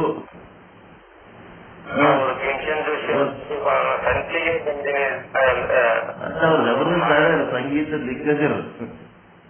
ಅವಾಗ ಮಲ್ಲಿಕಾರ್ಜುನ್ ಮನ್ಸೂರನ್ ಬಲ್ಲಿ ಅವನ ಫ್ರೆಂಡ್ ಅಂದನಂತ, ಏನಪ್ಪ ಏನ್ ಮನುಷ್ಯ ನೀನು ಯಾವಾಗ್ಲೂ ನೆಳಪತ್ತಿರ್ತೀವಿ, ಯಾವಾಗ್ಲೂ ಔಷಧ ಅಮೃತಾಂಜನ ತಗೊಂಡೆ, ವೀಕ್ಸ್ ತಗೊಂಡೆ, ಬಿಸಿ ನೀರು ಕುಡಿದೆ, ಏನು ನಿಂದು ನೀನ್ ಇಷ್ಟು ಫೇಮಸ್ ಆದ್ರೂ ಸಹಿತ ನೀನ್ ಆರೋಗ್ಯ ನೋಡಿದ್ರೆ ಹೆಂಗದ ನೋಡು, ಹೆಂಗಿರ್ಬೇಕು ಏನು ಅಂತ. ಯಾಕಪ್ಪ ಅಂದಂತ, ನಾನ್ ಶರೀರನ ಹೆಂಗಾರ ಮೇಂಟೈನ್ ಮಾಡ್ಕೊತಿರ್ತೀನಿ, ನಿಂದೇನದ ಇಲ್ಲ. ಅಲ್ಲಿ ಭೀಮಸೇನ್ ಜೋಶಿ ನೋಡು ರೋಡ್ ಮೇಲೆ ನಿಂತು ಮಿರ್ಚಿ ಬಜಿ ಹೊಡಿತಾನ, ಮತ್ ಸಂಗೀತ ಹಾಡ್ತಾನ, ಅವ್ ಏನ್ ಬೇಕಾದ್ರೆ ತಿತ್ತಾನ, ಎಲ್ ಬೇಕಾದ್ರೆ ತಿತ್ತಾನ. ಆದ್ರ ಅವನ್ ಶರೀರ ಹೆಂಗ್ ಇಟ್ಕೊಂಡ ನೋಡಿ, ಗಟ್ಟಿಮುಟ್ಟಿ ಇಟ್ಕೊಂಡು ಕೂತಾನ ನೋಡು, ಅವ ಹಾಡಿದ ದನಿ ನೋಡು ಅವನ್ ಹೆಂಗದ, ನೀನ್ ನೋಡಿ ಕುಯ್ ಕುಯ್ ಕುದು ಕುದು ಅಂತಿರ್ತೀವಿ ಯಾವಾಗ ನೋಡಿದಾಗ ಅಂತಂದ್ರು. ಅದಕ್ಕ ಮಲ್ಲಿಕಾರ್ಜುನ್ ಮನ್ಸೂರ್ ಅದಕ್ಕೆ ಎಷ್ಟು ಚಂದ, ಹಿಂಗ ಯಾರ ನಿಮಗ್ ಕಂಪೇರ್ ಮಾಡಿಕೆ ಹೇಳಿದ್ರೆ ನಿಮಗ್ ಸಿಟ್ಟು ಬರ್ತದಿಲ್ಲ, ಇನ್ನೊಬ್ರಿಗೆ ಯಾರ ಜೊತೆಗೆ ಕಂಪೇರ್ ಮಾಡಿದ್ರೆ ಸಿಟ್ಟು ಬರ್ತದಿಲ್ಲ. ಸುಮ್ ನಿಮ್ಮದೇನದ ನಿಮ್ದ, ಅವ್ನು ನೋಡಿ ಹೆಂಗದ, ನಾವ ಹಂಗದ ಹಿಂಗನ ಅಂದ್ಕೂಡ್ಲೇನೆ ನೀವೇನ್ ನೋಡ್ತೀರಿ, ಗೊತ್ತದ ಹೇಳ್ರಿ ಅವ್ನ ಹುಡುಕ್ ಏನವ ನನಗ್ ಗೊತ್ತದ ಹೇಳಕ್ ಅವ್ನ ಹುಡುಕ್ ಹೇಳಕ್ ಚಾಲು ಮಾಡ್ತೀರಿ. ಅದಕ್ಕ ಅದನ್ನ ಸಂತೋಷ ಪಡಿಸ್ಲಕ್ಕ ಹೆಂಗ್ ಹೇಳ್ತಾನ ಮಲ್ಲಿಕಾರ್ಜುನ್ ಮನ್ಸೂರ್ ಪಂಡಿತರು ಏನ್ ಹೇಳ್ತಾರಂದ್ರ, ಅವ ಭೀಮಸೇನಪ್ಪ, ಭೀಮಸೇನ್ ಏನ್ ಮಾಡಿದ್ರು ನಡೀತದ, ಅವ ಅಂತ ಪುಣ್ಯ ಮಾಡಿ ಬಂದಾನ, ಅಂತ ಶರೀರ ಪಡ್ಕೊಂಡ್ ಬಂದಾನ, ಅದನ್ನ ಹೆಂಗಿದ್ರು ನಡೀತದ, ನನಗ ಇಂಥ ಶರೀರ ಸಿಕ್ಕದ ಮತ್ ಇದನ್ನೇ ಹಿಂಗ 3 ವರ್ಷ ಮೇಂಟೈನ್ ಮಾಡ್ಕೊತ ಹೋಗ್ಬೇಕಲ್ಲಪ್ಪ ನಾನು ಅಂದ್ರ ಅಂತವ್. ಭೀಮಸೇನ್ ಜೋಶಿ ಬಗ್ಗೆ ಹೊಟ್ಟಿ ಕಿಚ್ಚಿನ ಮಾತು ಆಡ್ಲಿಲ್ಲ ಅವ್ರು. ಅದಕ್ಕೇನದ, ಈ ಸ್ಥೂಲ ಸೂಕ್ಷ್ಮ ಕಾರಣ, ಈ ಅಜ್ಞಾನ ನೋಡಬಾರ್ದು, ಮನಸ್ಸು ನೋಡಬಾರ್ದು, ಶರೀರ ನೋಡಬಾರ್ದು, ಅವ್ರ ಬಾಯಿಗೆ ಬರೋ ಮಾತು ನೋಡಬಾರ್ದು, ಅಲ್ಲಿರುವಂತ ಬೆಳಕು ನೋಡ್ಬೇಕು, ಜ್ಞಾನದ ಬೆಳಕು ಏನಂತ ಗೊತ್ತಾಗ, ಏನು ನೋಡ್ಬೇಕು ಅದು ನೋಡೋದ್ ಬಿಟ್ಟು ನೋಡಬಾರದನ್ನು ನೋಡಿದ್ರೆ ಏನಾಗ್ತದ, ಅವ ಮನುಷ್ಯನೇ ಅಲ್ರಿ, ಅವ ಯಾವ ಮನುಷ್ಯ. ಗೌತಮ ಬುದ್ಧ ಹೋಗಿ ಅಂಗುಲಿ ಮಾಲಂದು ಸ್ಥೂಲ ಸೂಕ್ಷ್ಮ ಕಾರಣ ನೋಡಿದ್ನ, ಅವನೊಳಗಿಂದು ಒಂದು ದೊಡ್ಡ ಆತ್ಮಶಕ್ತಿ ನೋಡಿದ, ಅವನೊಳಗೊಂದು ಭಯಂಕರ ಆತ್ಮಶಕ್ತಿ ಇತ್ತು, ಅದಕ್ಕೊಂದು ಸ್ವಲ್ಪ ಆವರಣ ಆಗಿಬಿಟ್ಟಿತ್ತು, ಅದು ಆವರಣ ತೆಗೆದು ಬಿಟ್ಟ ಬುದ್ಧ. ಆವರಣಗಳು ತೆಗೆದು ಕೂಡಲೇ ಅವನಿಗೆ ಬ್ರಹ್ಮ ಸ್ವಲ್ಪ ಗೊತ್ತಾಗ್ಬಿಡ್ತು. ನಾನು ಬೆಳಕು ಬೇರೆ ಅದಪ್ಪ, ಇದಕ್ಕೆ ಕತ್ತಲು ಕೆಲಸ ಮಾಡ್ಲಕತ್ತೀನಿ ಅಂತ.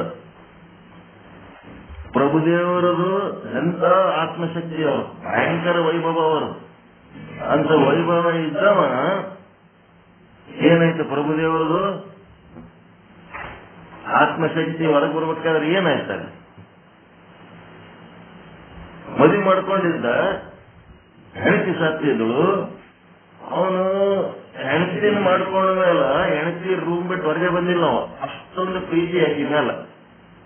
ಅಂತಾಕಿ ಸತ್ತರೆ ಏನಾಗ್ಬೇಕು ಅವನ ಪರಿಸ್ಥಿತಿ? ಹುಚ್ಚಾದಂಗೆ ಆಗ್ಬಿಟ್ಟವ.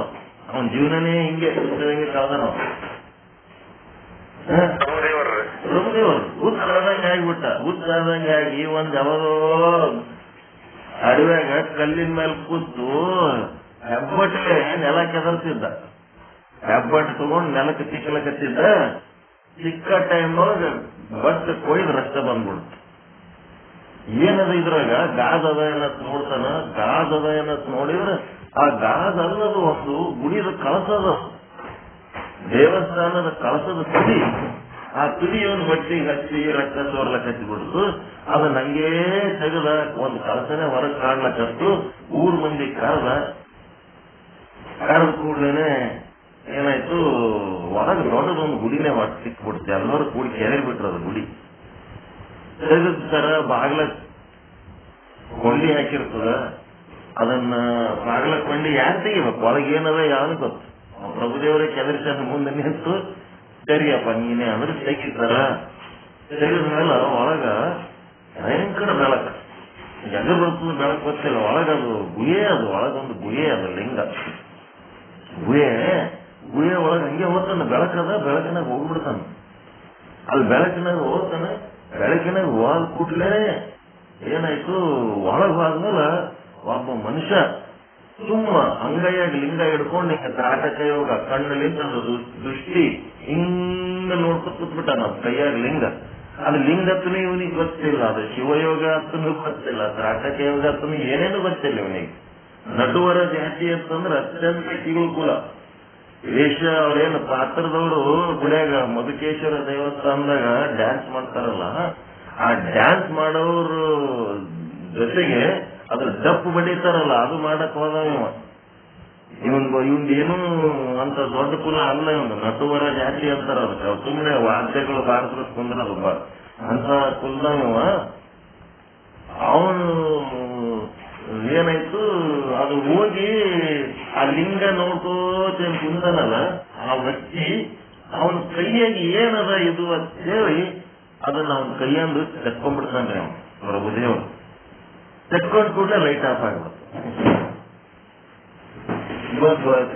ಬೆಳಗ್ಗೆ ಹೋಗ್ಬಿಡ್ತದೆ, ಗುಹೆ ಎಲ್ಲ ಕತ್ತಲಾಗ್ಬಿಡ್ತದೆ.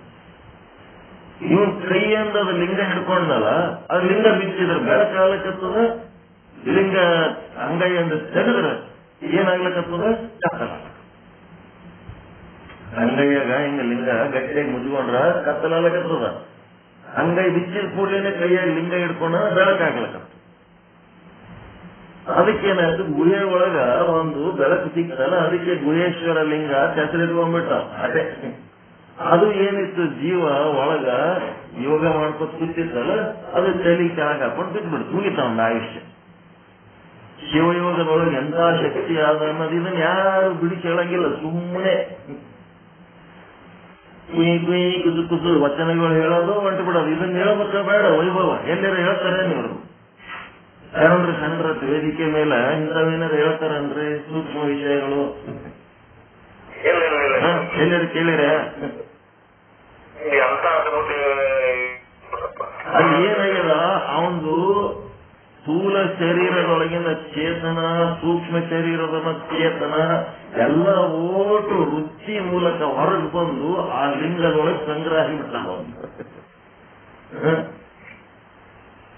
ಲಿಂಗದೊಳಗೆ ಸಂಗ್ರಹ ಆಗ್ಯಾವ. ಟೋಟಲ್ ಅದನ್ನೇ ನೋಡ್ಕೊತದನ. ಅವನ ಚೇತನ ಎಲ್ಲ ಲಿಂಗದೊಳಗೆ ಸಂಗ್ರಹ ಆಗ್ಯದ. ಆ ಶಿವಯೋಗಿ ಲಿಂಗದೊಳಗೆ ಸಂಗ್ರಹ ಆಗ್ಯದ.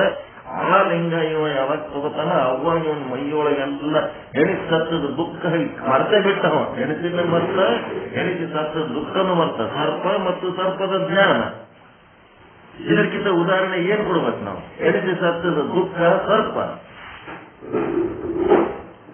ಅದು ಘಟನೆ ಒಂದು ಸರ್ಪ, ಅದರಿಂದ ಉಂಟಾಗ ದುಃಖ ಸರ್ಪದ ಜ್ಞಾನ. ಚಿಂತೆ, ದುಃಖ, ಭಯ, ಮುಂದೇನಪ್ಪ ನನ್ನ ಜೀವನ ಸರ್ಪದ ಜ್ಞಾನ.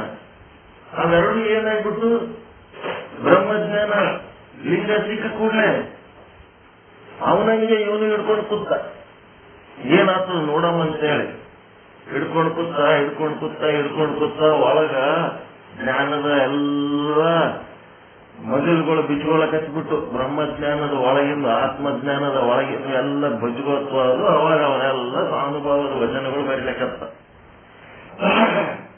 ಸಾಮಾನ್ಯ ಕೆಲಸ ಆಗಿಲ್ಲ ಅದು. ಪ್ರಭುದೇವರು ಆಗ್ಬೇಕಾದ್ರೆ ಇಲ್ಲಿ ಬಸವಣ್ಣನ್ನ ಪ್ರಭುದೇವರನ್ನ ಯಾರು ನಮಗ್ ಬಹಳ ಗೊತ್ತದ ಅವ್ರ ಬಗ್ಗೆ ಅಂತೇಳಿ ಏನು ಮಾಡ್ಲಕತ್ತಾರ, ಅವರಿಬ್ರು ಇಲ್ಲಿ ತನಕ ಯಾರಿಗೆ ಅರ್ಥ ಆಗಿಲ್ಲ ತಿಳ್ಕೊಂಡ್ಬಿಡ್ರಿ. ಬಸವ ಮತ್ತು ಪ್ರಭು ಅನ್ನುವ ವಿಷಯ ಯಾರಿಗೆ ಅರ್ಥ ಆಗಿಲ್ಲ ಇಲ್ಲಿ ತನಕ ಜಗತ್ತಿಗೆ. ರಕ್ತದಂತ ಪಂಡಿತರಿರಲ್ಲಕ್ಕವರು ಅವು ನಮ್ಮ ಅರ್ಥಕ್ಕೆ ನಿಲುಕದಂತ ವಸ್ತುಗಳು. ನಾವು ಮಾಡ್ಕೊಂಡೇವು ಅರ್ಥ ಬಸವನಿಂಗ ಪ್ರಭುದೇವರ ಹಿಂಗ ಅಂತ ಹೇಳಿ ನಮ್ಮ ಕಲ್ಪಿತ ವಸ್ತುವೇ ಹೊರತು ನಮ್ಮ ಅರ್ಥದಂತೆ ಅವರಿಲ್ಲ. ನಮ್ಮ ಅರ್ಥದ ಮಿತಿ ಇತಿ ಏನೇನದೋ ಅವೆಲ್ಲ ದಾಟಿದವರು ಅದರವರು. ಅವಾಗ ಆತ ಶಿವಯೋಗಿ ಆಗ್ತಾನ. ಶಿವಯೋಗಿ ಆದ್ಮೇಲೆ ಅಲ್ಲಿ ಏನೋ ಒಂದು ಅವ ಮಾಡಿದಂಗೆ ಇವ ಕಾಪಿ ಮಾಡ್ತಿರ್ತಾನ, ಇವನಿಗೆ ಏನು ಮಣ್ಣು ಬರ್ತಾರ.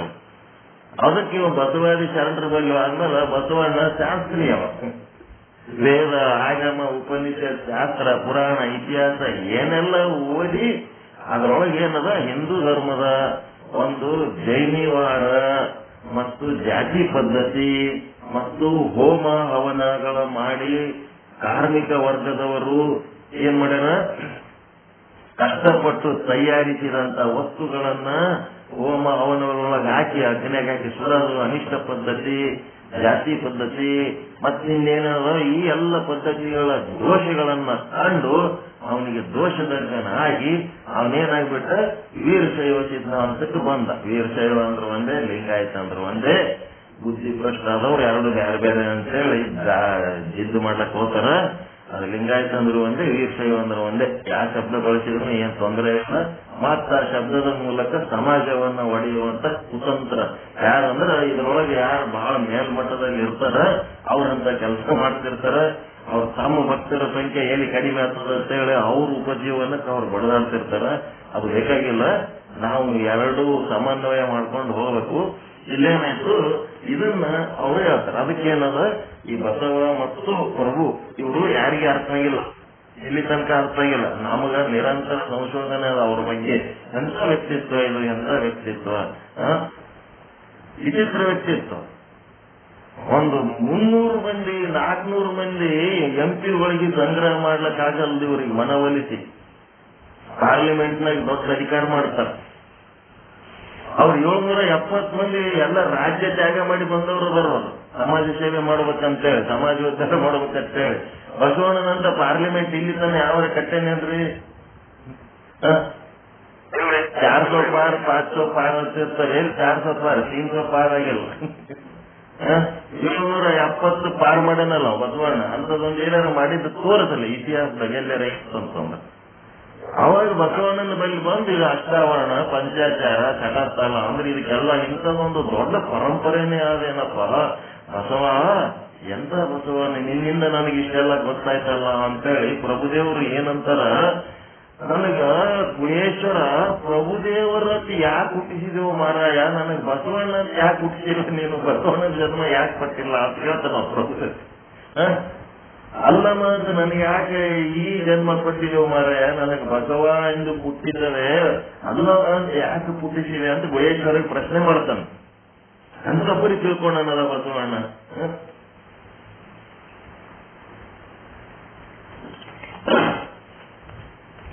ಪ್ರಭುದೇವರಿಗಿದ್ದಂತ ಅನುಭವ ಬಸವಣ್ಣಗೆ ಇತ್ತು. ಅವ್ರಿಗಿಂತ ಹೆಚ್ಚಿಗೆ ಇದ್ದದ್ದು ಅಲ್ಲದೆ ಮತ್ತು ಸಮಾಜ ಶಾಸ್ತ್ರ ಎಲ್ಲವನ್ನ ತೆಕ್ಕಿಗೆ ಹಾಕೊಂಡು ಹೋದವರು. ಎರಡು ಮಾತಲ್ಲ, ಒಂದ್ ಸ್ವಲ್ಪ ಫರಕ್ ಬಿದ್ದರೆ 108 ಪ್ರಶ್ನೆ ಕೇಳ್ತಿದ್ದ ಪ್ರಭುದೇವರು. ಅಕ್ಕಮಾದೇವಿ ಎಷ್ಟು ಪ್ರಶ್ನೆ ಕೇಳದ ಅಂತಕ್ಕಿಗೆ ಇಟ್ಟು ಕೇಳೇನಂದ್ರೆ ಉಳಿದವ್ರಿಗೆ ಒಂದು ಒಳಗೆ ಕರ್ಕೋಬೇಕಾದ್ರೆ ಎಷ್ಟು ಸೋಸಿ ಕರ್ಕೊಂಡಿರ್ತಾನ. ಸುಮ್ಮನೆ ಕರ್ಕೊತಾನೇನು ಪ್ರಭುದೇವರು ಶೂನ್ಯ ಪೀಠ ಅಧ್ಯಕ್ಷ ಎದ್ದಿಂದವರಿಗೆ ಎಷ್ಟು ಸೋಸಿ ಕೆಲಸ ಹಚ್ಚಾರ, ಎಷ್ಟೆಷ್ಟು ಕೆಲಸ ಮಾಡ್ಯಾರ, ಏನೇನ್ ಮಾಡ್ಯಾರ, ಅದ್ರ ಕತಿ ಬಹಳ ದೊಡ್ಡದು. ಬೇಡ ಸಾಕು. ಈಗ ನಾವು ಯಾವತ್ತು ಏನಾರ ಬಿಟ್ಟು ಯಾಕಂದ್ರೆ ಹೋಗೋದು ಬೇಡ. ಈಗೇನಾಯ್ತು, ಸಾಕ್ಷಿ ಚೇತನ ಅಥವಾ ಅಂತಃಕರಣ ಚೇತನ ಏನಾಯ್ತು ನಿಜವಾದ ಅಧಿಷ್ಠಾನ ವಸ್ತು, ಮತ್ತೆ ದೇಹಾದಿಗಳು ಸ್ಥೂಲ ಸೂಕ್ಷ್ಮ ಕಾರಣ ಇದ್ಯಾವುದು ಏನ್ ಕಾಣ್ಲಕತ್ತದ ನಿಮ್ಗಿದು? ಇದು ಕಾಣ್ಲಾರ್ದಕ್ಕೆ ಏನ್ ಕಾಣ್ಲಕತ್ತದ? ದೇಹಾದಿಗಳು ಏನು?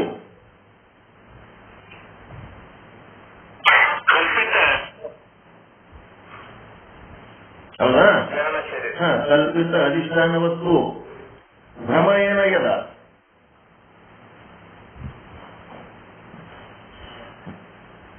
ಏನ್ ಭ್ರಮ ಆಗಿದೆ? ಇಲ್ಲಿ ತರ್ಕ ಏನ್ ಬಂದದ? ನಾನು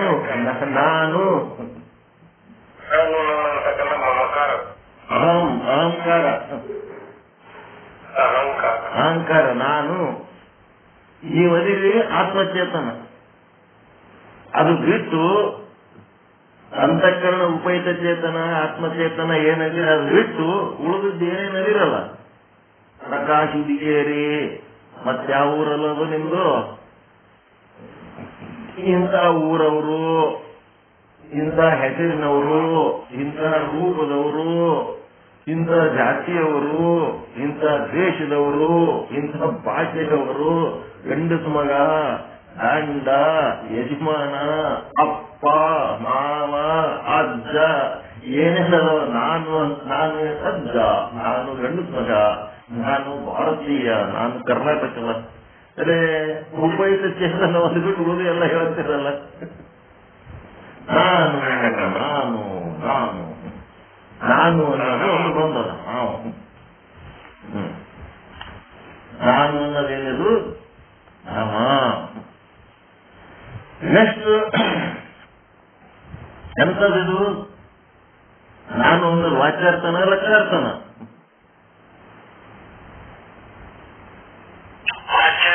ವಾಚ್ಯಾರ್ಥ. ಈ ಸಾಕ್ಷಿ ಚೇತನ ಏನದು? ಲಕ್ಷಾರ್ಥ. ಸಾಕ್ಷಿ ಚೇತನ ಏನದ? ಲಕ್ಷಾರ್ಥ ಅದ.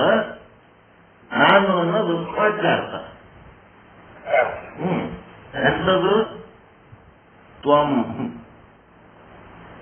ತ್ವಂ ಅನ್ನೋದೊಂದು ಭ್ರಮೆ ಆಗ್ಬಿಡ್ತಾವ. ತ್ವಂ ಅಂದ್ರೆ ನಾನು, ತತ್ ಅಂದ್ರೆ ಅದು. ನೆಕ್ಸ್ಟ್ 4ನೇದು ಕೋರಿ.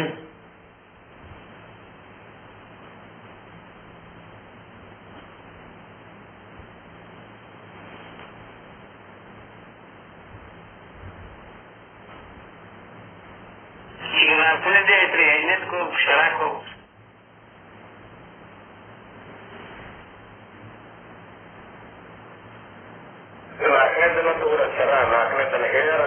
ಮತ್ತೆ 3-4 ಬಿಡ್ರಿ ಅಂತಂದ್ರ ಅದು ಮತ್ತೆ ಇದನ್ ಮಾಡ್ಲಂತಲ್ರಿ, ಅದು 3 ಆದ್ರೆ 4. ನೆಕ್ಸ್ಟ್ ಬ್ರಹ್ಮಾಂಡಕ್ಕೆ ಹೋಗ್ಬಿಡ್ರಿ.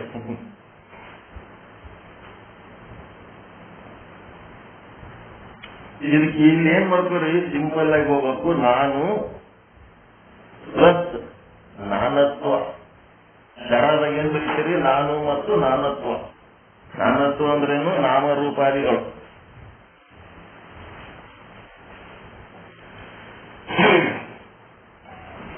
ನಾಮರೂಪಾದಿಗಳು ಏನೇನದ? ಲಿಂಗಭೇದ, ಜಾತಿಭೇದ, ವರ್ಣಭೇದ, ವರ್ಗಭೇದ, ಆಶ್ರಮ ಭೇದ, ದೇಶಭೇದ, ಭಾಷಾಭೇದ ಏನಿಲ್ಲ ನಾನತ್ವ. ಇವೆಲ್ಲ ಹೋದ್ರೆ ಕಲ್ಸಿ ಹೊಡೆದ್ಬಿಡ್ರೆ ಕಡವಲ್ಲಿ ಹೇಳಿ ಸಪ್ರೇಟ್ ಮಾಡ್ಕೊತ ಕುಂದಿರ್ತಾರೆ. ಮಾಡ್ಕೊತಾದ್ರೆ ಬಹಳ ಅದ.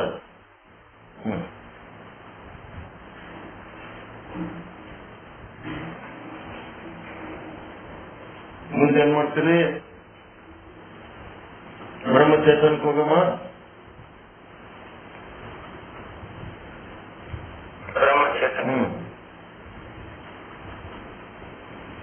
ಬ್ರಹ್ಮಚೇತನಕ್ಕೆ ಹೋದ್ರ ಇದೇನದ ಬ್ರಹ್ಮಚೇತನ ಲಕ್ಷಾರ್ಥ. ಇದು ತಿಳ್ಕೋಬೇಕಾಗಿದ್ದು ಇದನ್ನು ತಿಳಿಸಿ ಹೋಗಿ ಅದನ್ನೆಲ್ಲ ಮಾಡ್ಯಾರ. ರಜ್ಜು, ಉಪಯುಕ್ತ ಚೇತನ, ಆ ಚೇತನ, ಈ ಚೇತನ ಅಂತ ಹೇಳಿ. ಈ ಬ್ರಹ್ಮಚೇತನ ಅನ್ನೋದು ಲಕ್ಷಾರ್ಥ. ಇದು ನಿಜವಾದ ಅಧಿಷ್ಠಾನ ವಸ್ತು.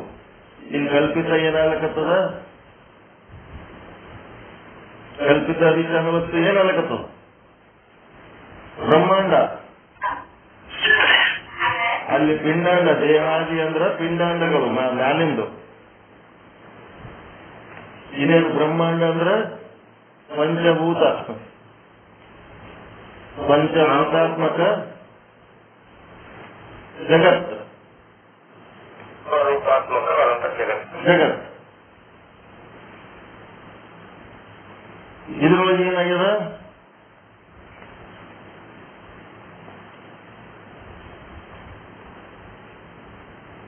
ಇದ್ರಾಗ ಏನಾಗ್ಯದ? ಬ್ರಹ್ಮಾಂಡದಾಗ ನನ್ನದು ನನ್ನ ಭ್ರಮೆ ಆಗ್ಯದಲ್ರಿ. ನಾನು ಆಯ್ತು, ನನ್ನದಾಯ್ತು. ನಂದಂತ ಆಗ್ಯದಿಲ್ಲ. ಮಮಕಾರ ನನ್ನದು ಅನ್ನೋದು ಮಮಕಾರ ಆಗ್ಯದ. ಇದೇನಿದು? ನನ್ನದು ಅನ್ನೋದು ವಾಚ್ಯಾರ್ಥ. ಇದು ತತ್ವ ವಾಚ್ಯಾರ್ಥ. ಇದು ಸತ್ತಿಂದಿದು. ಅದೇನದ? ಹೊನ್ನು, ಹೆಣ್ಣು, ಮಣ್ಣು, ಅಧಿಕಾರ, ಪ್ರಚಾರ, ಮತ್ತೇನೇನದ ಎಲ್ಲ ಕಾರವಾರ ಎಲ್ಲ ನಂದು. ಅದಕ್ಕೆ ಇಲ್ಲೇನ್ ಬರೀರಿ? ನನ್ನದು ಅನ್ನೋದು ಒಂದು ಸಾಮಾನ್ಯವಾದ ಭ್ರಮೆ ಅದ. ಇದ್ರೊಳಗೆ ವಿಶೇಷ ಭ್ರಮೆಗಳೇನದವ? ಏನೇನು ನನ್ನವು ಅದವ. ನನ್ನದು ಪ್ಲಸ್ ನಾನು ಪ್ಲಸ್ ನಾನತ್ವ ಅದರ. ನನ್ನದು ಪ್ಲಸ್ ನನ್ನತ್ವ ಏನೇನದವ? ಸಂಸಾರ ಎಲ್ಲ ಬರ್ಕೊಂಡ್ಬಿಟ್ರು. ಹಣ್ಣು, ಹೆಣ್ಣು, ಮಣ್ಣು, ನನ್ನತ್ವ.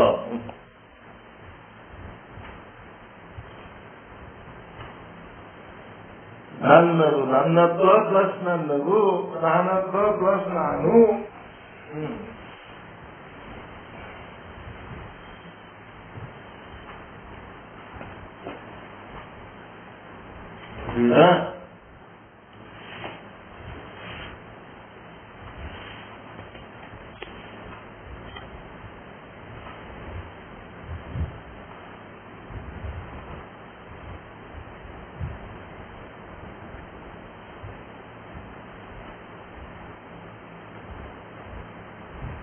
ಹೇಳ್ತೇನ್ರಿ. ಏನ್ ಹೇಳಿದ್ದು ಇವತ್ತ?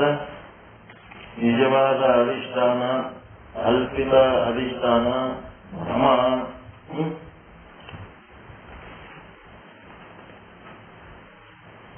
ಮ್ಯಾಲಿಂದು ರಜ್ಜು ಮತ್ತು ಅಂತಃಕರಣ.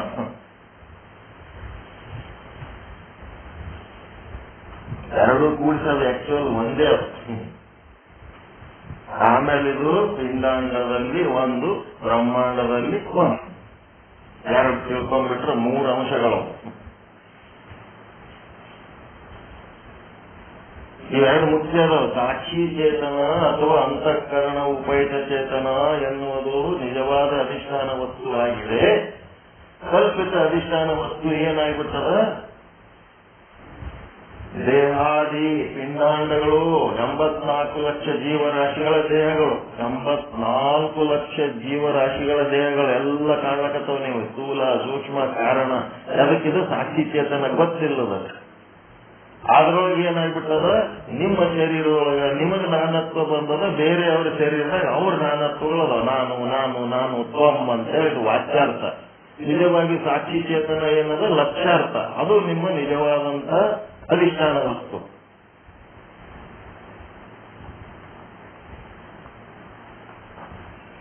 ಇದು ಕಲ್ಪಿತ ಅಧಿಷ್ಠಾನ ಏನದ? ಇದು ವಾಚ್ಯಾರ್ಥ. ಇದು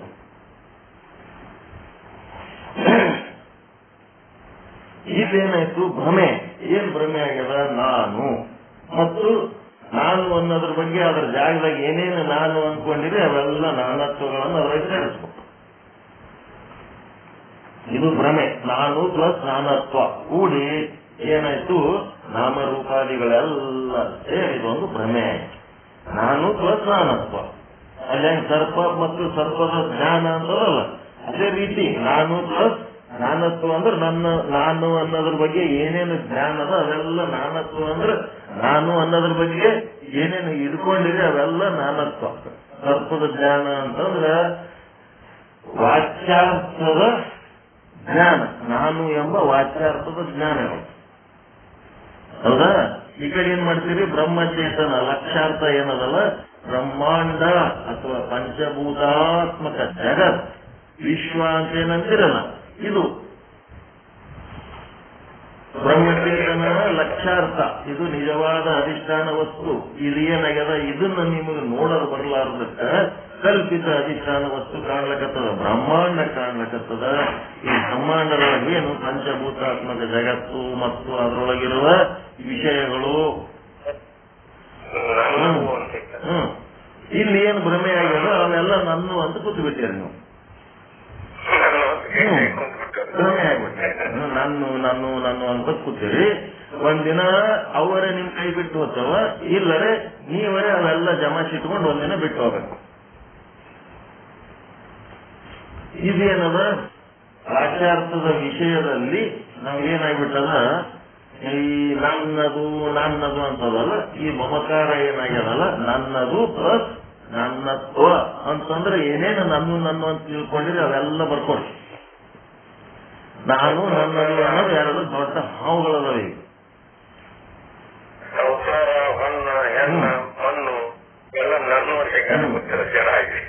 ಬ್ರಹ್ಮಾಂಡದೊಳಗೆ ಏನದವ, ವಿಷಯಗಳದಾವ, ಶಬ್ದ ಸ್ಪರ್ಶ ರೂಪ ರಸ ಗಂಧ. ಭೂಮಿಯೊಳಗ ಗಂಧ, ನೀರಿನೊಳಗ ರಸ, ಅಗ್ನಿಯೊಳಗ ರೂಪ, ಮತ್ತೇನದ ಗಾಳಿ ಒಳಗೆ ಸ್ಪರ್ಶ, ಆಕಾಶದೊಳಗೆ ಶಬ್ದ.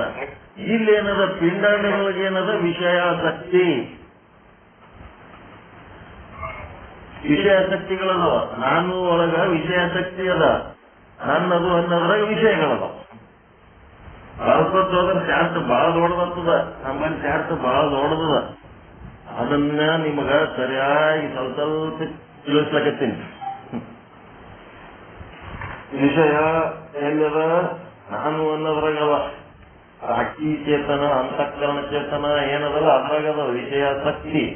ವಿಷಯಗಳೆಲ್ಲ ಬ್ರಹ್ಮಾಂಡದಾಗದಾವ, ನನ್ನದು ಅನ್ನೋದ್ರಾಗದಾವ ವಿಷಯಗಳು.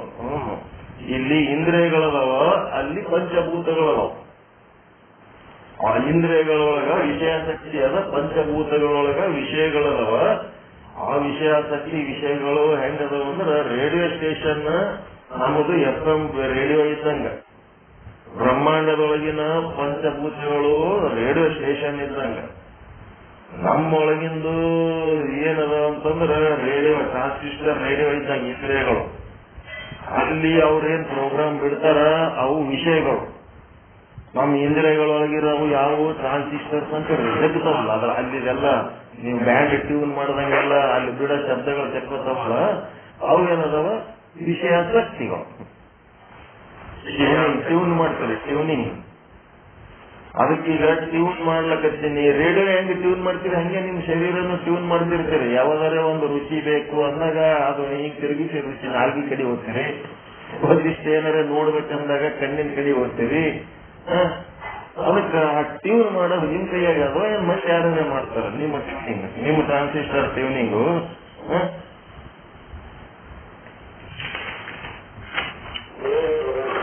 ನಿಮ್ದೇ ಟ್ಯೂನಿಂಗ್. ಅದು ಬೇಡವಾದದ್ದನ್ನ ನೋಡ್ಬೇಕು, ನೋಡಬಾರದನ್ನ ನೋಡ್ಬೇಕು ಅನ್ನೋದು ಟ್ಯೂನಿಂಗ್ ನಿಮ್ಮದೇ. ನೋಡಬೇಕಾದದ್ದನ್ನ ನೋಡ್ಬೇಕು ಅನ್ನೋ ಟ್ಯೂನಿಂಗು ನಿಮ್ಮದೇ. ಕೇಳಬಾರದನ್ನ ಕೇಳಬೇಕು ಅನ್ನೋ ಟ್ಯೂನಿಂಗ್ ನಿಮ್ಮದೇ. ಕೇಳಬೇಕಾದದ್ದನ್ನ ಕೇಳಬೇಕು ಅನ್ನೋದು ಟ್ಯೂನಿಂಗ್ ನಿಮ್ಮದೇ. ಎಲ್ಲಿ ನಂದು ಅಂತಃಕರಣ ಎಲ್ಲಿ ಟ್ಯೂನ್ ಆಗ್ಲಕತ್ತದ ಅಂತ ನೋಡಿ ಆ ಟ್ಯೂನ್ ಚೇಂಜ್ ಮಾಡಿಬಿಟ್ರೆ ಆಯ್ತಪ್ಪ. ಸಿಲೋನ್ ಸ್ಟೇಷನ್ ಬೇಡ, ಡೆಲ್ಲಿ ಸ್ಟೇಷನ್ ಕೋಳಮು ಆಯ್ತು, ಅದು ಟ್ಯೂನ್ ಮಾಡಿಬಿಟ್ರೆ ಆಯ್ತು.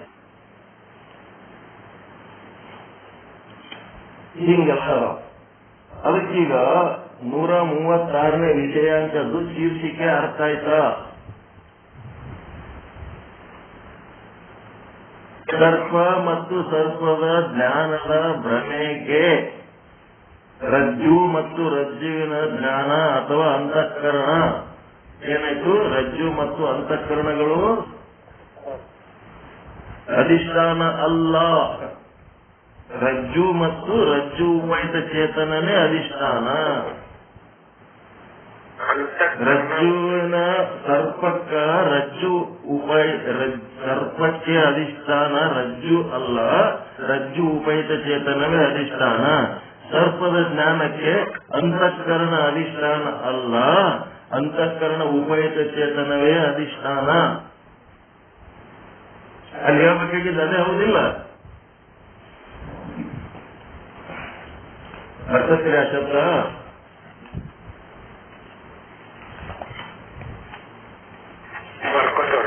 ಬರ್ಕೊಳ್ಳಿ, ನೀಟಾಗಿ ಬರ್ಕೊಳ್ಳಿ. ಅದು ಹೆಡ್ಡಿಂದ ಅರ್ಥ ಮಾಡ್ಕೋಬೇಕು.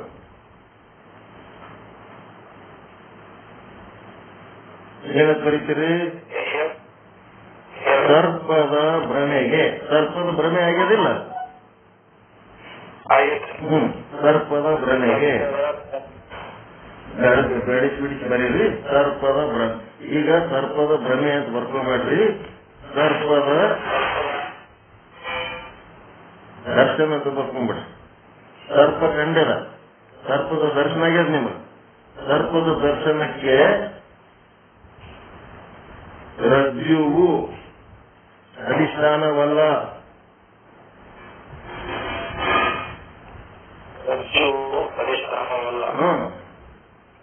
ರಜ್ಜು ಉಪಹಿತ ಚೇತನವೇ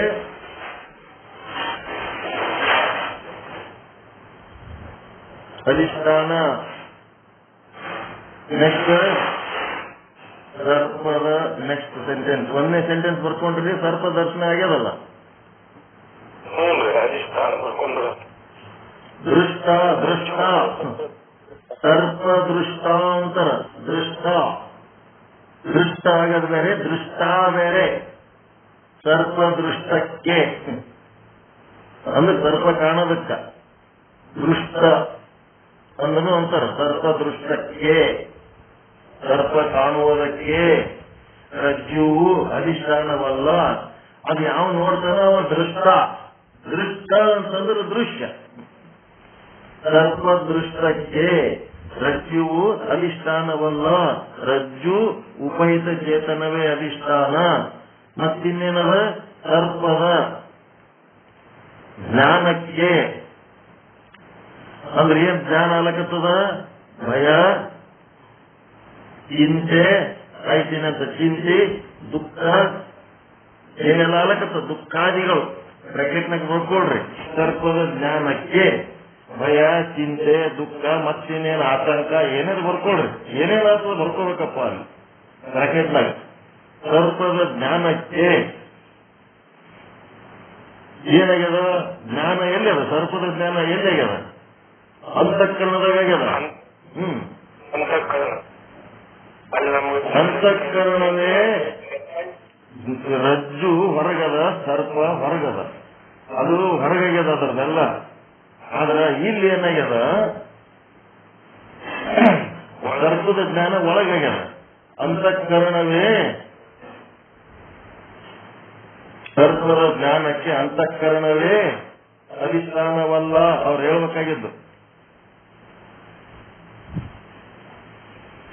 ಸರ್ಪದ ಜ್ಞಾನಕ್ಕೆ ಅಂತಃಕರಣವೇ ಅಧಿಷ್ಠಾನವಲ್ಲ. ಅಂತಃಕರಣ ಉಪಹಿತ ಚೇತನ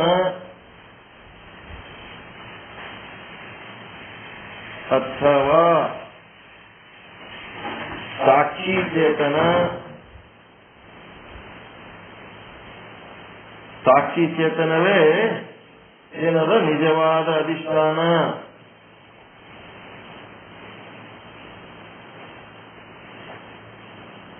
ರಜ್ಜು ಉಪಹಿತ ಚೇತನವೇ ಸರ್ಪಕ್ಕೆ ನಿಜವಾದ ಅಧಿಷ್ಠಾನ. ಹೌದಿಲ್ಲ? ಇದು ಸರ್ಪದ ಜ್ಞಾನಕ್ಕೆ ಸಾಕ್ಷಿ ಚೇತನವೇ ನಿಜವಾದ ಅಧಿಷ್ಠಾನ. ಹಾಗಾದ್ರೆ ರಜ್ಜು ಏನು? ಕಲ್ಪಿತ ಅಧಿಷ್ಠಾನ.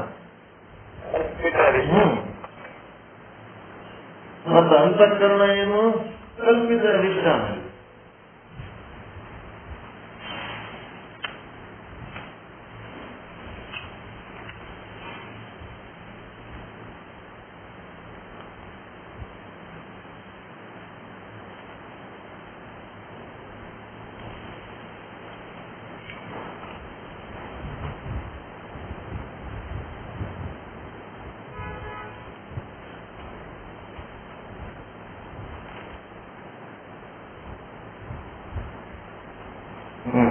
ಅದರ ಮೂಲ ಅಧಿಷ್ಠಾನ ಸಾಕ್ಷಿ ಚೇತನ ಇರ್ತದೆ. ಹಿಂಗ ಈ ಎರಡು ಶಬ್ದಗಳೇನದವಲ್ಲ, ಮುಂದೇನ್ ಮಾಡ್ಬೇಕು ನೀವು? ಪಿಂಡಾಂಡ ಮತ್ತು ಪಿಂಡಾಂಡದ ಜ್ಞಾನ.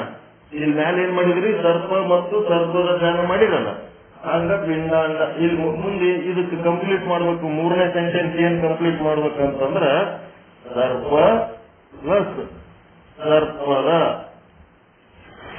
ಜ್ಞಾನ ಈಸ್ ಈಕ್ವಲ್ ಟು ಭ್ರಮೆ. ಇದು 3 ವಾಕ್ಯ ಬರೆದಾಗ ಇದು ಕಂಪ್ಲೀಟ್ ಆಗ್ತದ. 3 ವಾಕ್ಯ ಬರೀಬೇಕು. ಸರ್ಪ ದೃಷ್ಟಕ್ಕೆ ಸರ್ಪವು ಅಧಿಷ್ಠಾನವಲ್ಲ, ರಜ್ಜು ಉಪಯುಕ್ತ ಚೇತನವೇ ನಿಜವಾದ ಅಧಿಷ್ಠಾನ. ಅದೇನದ? ಸರ್ಪ ಏನದ? ಭ್ರಮೆ. ನೆಕ್ಸ್ಟ್ ಏನು? ಕಲ್ಪಿತ ಅಧಿಷ್ಠಾನ ಏನದ? ಇಲ್ಲಿ ರಜ್ಜು ಅದ. ನೆಕ್ಸ್ಟ್ ಸರ್ಪದ ಜ್ಞಾನಕ್ಕೆ ಅಂದ್ರೆ ಭಯ, ಚಿಂತೆ, ದುಃಖಾದಿಗಳಿಗೆ ಅಂತಃಕರಣವೇ ಅಧಿಷ್ಠಾನವಲ್ಲ, ಅಂತಃಕರಣ ಉಪಯುಕ್ತ ಚೇತನ ಅಥವಾ ಸಾಕ್ಷಿ ಚೇತನವೇ ನಿಜವಾದ ಅಧಿಷ್ಠಾನ. ಇಲ್ಲೇನಾಗ್ಯದ? ಕಲ್ಪಿತ ಅಧಿಷ್ಠಾನ ಯಾವುದು? ಅಂತಃಕರಣ. 2 ಸೆಂಟೆನ್ಸ್ ಬರೆದ್ಮೇಲೆ 3ನೇ ಸೆಂಟೆನ್ಸ್ ಏನದ? ಸರ್ಪ ಪ್ಲಸ್ ಸರ್ಪದ ಜ್ಞಾನ ಈಸ್ ಈಕ್ವಲ್ ಟು ಭ್ರಮೆ. ಭ್ರಮೆ ಅಂದ್ರೆ ಇವೆರಡು ಕೂಡಿಸಿ. ಬರೀ ಸರ್ಪಕ್ಕೆ ಭ್ರಮೆ ಅನ್ನಂಗಿಲ್ಲ, ಬರೀ ಸರ್ಪದ ಜ್ಞಾನಕ್ಕೆ ಭ್ರಮೆ ಅನ್ನಂಗಿಲ್ಲ. ಇದು ಭ್ರಮೆ ಅನ್ನೋದನ್ನೇ ನೀವು ಸರಿಯಾಗಿ ತಿಳ್ಕೋಬೇಕು. ಇವತ್ತಿನ ಪಾಠದ ಉದ್ದೇಶ ಏನದ? ಭ್ರಮೆ ಅನ್ನೋದು ತಿಳ್ಕೋಬೇಕು. ಭ್ರಮೆ ಅನ್ನೋದು ತಿಳ್ಕೊಂಡು ಏನ್ ಮಾಡ್ಬೇಕು? ಈಗ ಪಿಂಡಾಂಡ, ನಿಮ್ಮ ಶರೀರದಲ್ಲ, ಪಿಂಡಾಂಡ ಮತ್ತು ಪಿಂಡಾಂಡದ ಭ್ರಮೆ. ಇದೇನ್ ಮಾಡ್ರಿ? ನಾಳೆ ನೀಟಾಗಿ ಬರೀರಿ. 3 ವಾಕ್ಯ ಹೆಂಗ್ ಬರೆದ್ರಿ ಹಂಗ 4, 5, 6 ಪಿಂಡಾಂಡ ಮತ್ತು ಪಿಂಡಾಂಡದ ಭ್ರಮೆ ಅನ್ನೋದು ಬರೀರಿ.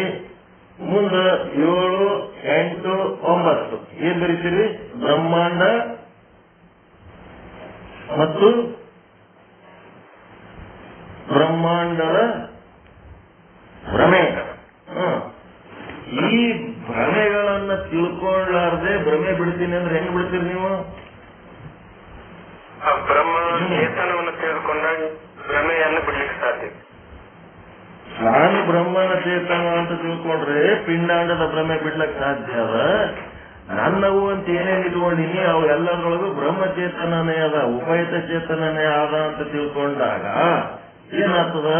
ನಾನು ಅನ್ನೋದನ್ನು ಆತ್ಮನೇ, ನನ್ನದು ಅನ್ನೋದನ್ನು ಆತ್ಮನೇ, ಎಲ್ಲಾನು ಆತ್ಮ ಆದ್ಮೇಲೆ ಇಲ್ಲಿ ನಾನು ಅನ್ನೋದು ಎಲ್ಲಿ ಉಳಿತದ? ನನ್ನದು ಅನ್ನೋದು ಎಲ್ಲಿ ಉಳಿತದ?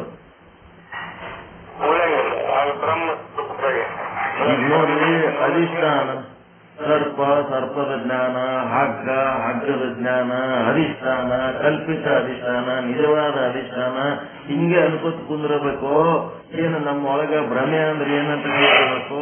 ನನ್ನ ವಾಚ್ಯಾರ್ಥ ಯಾವುದು, ನನ್ನ ಲಕ್ಷ್ಯಾರ್ಥ ಯಾವುದು, ಯಾವುದು ನಾನು, ಯಾವುದು ನನ್ನತ್ವ, ಯಾವುದು ನಾನತ್ವ, ಯಾವುದು ನನ್ನತ್ವ ಮತ್ತು ನನ್ನದು ಯಾವುದು, ಮತ್ತು ನನ್ನದು ಅನ್ನೋದ್ರ ಬಗ್ಗೆ ಒಂದು ಮಮಕಾರ ಯಾವುದು, ಅಹಂಕಾರ ಯಾವುದು, ಇದನ್ನು ಸರಿಯಾಗಿ ತಿಳ್ಕೊಂಡ್ರೆ ಅದನ್ನು ಬಿಡ್ಲಕ್ ಸಾಧ್ಯ. ಈಗ ನಾನು ಅನ್ನೋದೆಲ್ಲ ಪಟ್ಟಿ ಮಾಡ್ಬೇಕು ನೀವು. ನನ್ನದು ಅನ್ನೋದು ಏನೇನವ ಎಲ್ಲ ಪಟ್ಟಿ ಮಾಡ್ಬೇಕು. ಪಟ್ಟಿ ಮಾಡಿ ಈ ವಾಕ್ಯದೊಳಗ ತುಂಬಬೇಕು. ಬಿಟ್ಟ ಸ್ಥಳ ತುಂಬಿದಂಗೆ ತುಂಬ್ಕೊತ ಹೋಗ್ಬೇಕು. ಇವೆಲ್ಲ ಕಲ್ಪಿತ ನಾನು ಪಟ್ಟಿ ಮಾಡ್ಬೇಕ. ವಾಚ್ಯಾರ್ಥದ ನಾನು ಮತ್ತು ವಾಚ್ಯಾರ್ಥದ ನನ್ನತ್ವಗಳು ಪಟ್ಟಿ ಮಾಡಿ ಅವೆಲ್ಲ ಏನದವ? ಕಲ್ಪಿತ ಅಧಿಷ್ಠಾನ ವಸ್ತುಗಳದವ. ನಿಜವಾಗಿ ನೋಡಿದರೆ ಆ ವಸ್ತುಗಳ ಒಳಗಿರೋ ಉಪಯುಕ್ತ ಚೇತನನ್ನು ನಾನೇ ಅದೀನಿ. ನನ್ನ ಶರೀರದೊಳಗಿರುವ ಸಾಕ್ಷಿ ಚೇತನನು ನಾನೇ ಅದೀನಿ.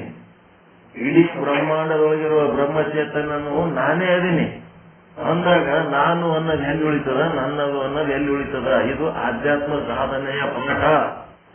ಇದು ವಿಚಾರ ಸಾಗರದ ಪಾಠ ಅಲ್ಲ. ಬರೀ ವಿಚಾರ ಸಾಗರದ ಪಾಠ ಇದ್ರ ಆ ಓದು ದೋಹಾಗಳು ಬಡ ಬಡ ಬಡ ಬಡ ಓದಿ ಮುಂದೆ ಹೋಗ್ತೀವಿ ನಾವು. ಈಗ ಆಧ್ಯಾತ್ಮ ಸಾಧನೆ ಮಾಡ್ಕೋಬೇಕಾಗ್ಯದ.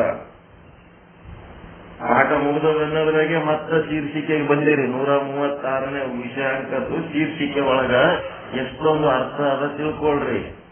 ಗಂಗಾಧರ್ ಗುರುಗಳು ಓದಿದ್ರಲ್ಲ. ಸರ್ಪ ಮತ್ತು ಸರ್ಪದ ಜ್ಞಾನ ಎಂಬ ಭ್ರಮೆಗೆ ರಜ್ಜು ಮತ್ತು ಅಂತಃಕರಣಗಳು ಅಧಿಷ್ಠಾನಗಳಲ್ಲ, ಅವು ಕಲ್ಪಿತ ಅಧಿಷ್ಠಾನಗಳು. ನಿಜವಾದ ಅಧಿಷ್ಠಾನಗಳು ಯಾವಪ್ಪ ಅಂತಂದ್ರೆ ರಜ್ಜು ಉಪಹಿತ ಚೇತನ ಮತ್ತು ಅಂತಃಕರಣ ಉಪಹಿತ ಚೇತನ ಅಂದ್ರೆ ಸಾಕ್ಷಿ ಚೇತನ. ಇಷ್ಟು ನೀವು ತಿಳ್ಕೊಂಡ್ರೆ ಆ ವಿಷಯಾಂಕದ ಈರ್ತಿಕೆಯಿಂದಲೇ ನಿಮಗೆ ಬ್ರಹ್ಮಜ್ಞಾನ ಆಗ್ಬಿಡುತ್ತೆ. ಹೆಂಗ್ ಮಾಡ್ತೀರಿ? ಮಲ್ಲಪ್ಪ ಇಲ್ಲೂರವ್ರೆ ಕರೆಕ್ಟ್ ಅದ, ಗಪ್ಪ ಕೂತು ಗಪ್ಪ ಹೋಗ್ಬಿಡ್ತೀರಿ ನೀವು, ಏನು ಕಮೆಂಟ್ ಇಲ್ಲ ಏನಿಲ್ಲ.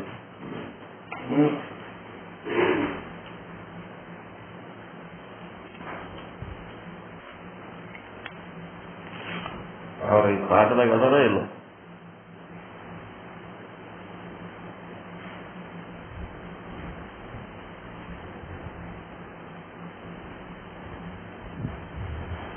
ಅದ್ರಿ ಮಲ್ಲಪ್ಪ ಹುಲ್ಲೂರವ್ರೆ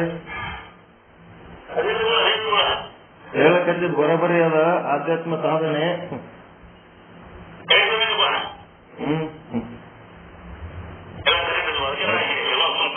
ಸರ್ಪ ಮತ್ತು ಸರ್ಪದ ಜ್ಞಾನ ಎಂಬ ಭ್ರಮೆಗೆ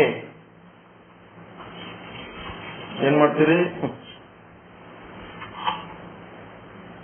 ರಜ್ಜು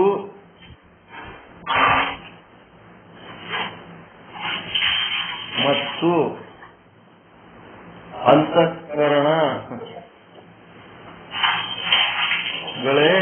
ಅಧಿಷ್ಠಾನಗಳಲ್ಲ.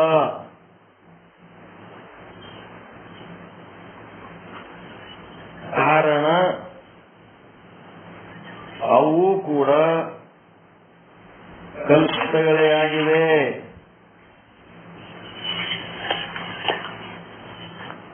ಆದ್ದರಿಂದ ಈ ಸೆಂಟೆನ್ಸ್ ಸರಿ ಹೋಗ್ತದ?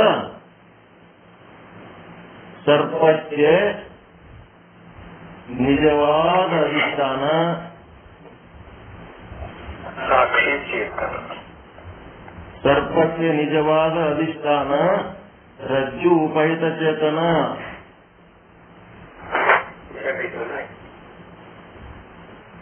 ಹಗ್ಗದೊಳಗಿರೋ ಚೇತನ ಮತ್ತು ಸರ್ಪದ ಜ್ಞಾನಕ್ಕೆ, ಹಗ್ಗ ಹೊರಗದ ಅದಕ್ಕೆ ಉಪಹಿತ ಚೇತನ. ಸರ್ಪದ ಜ್ಞಾನಕ್ಕೆ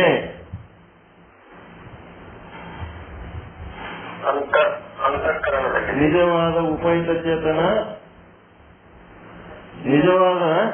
ನಿಜವಾದ ಅಧಿಷ್ಠಾನ. ನಿಜವಾದ ಅಧಿಷ್ಠಾನ ಯಾವುದು? ಅಂತಃಕರಣ ಉಪಹಿತ ಚೇತನ ಅಥವಾ ಸಾಕ್ಷಿ ಚೇತನ. ಇದು ಬೆಣ್ಣೆ ಬಂದಂಗೆ ಬರಬೇಕು. ಇದು ಒಂದು ಸೆಂಟೆನ್ಸ್ ಬರದ್ರಿ. ಅಥವಾ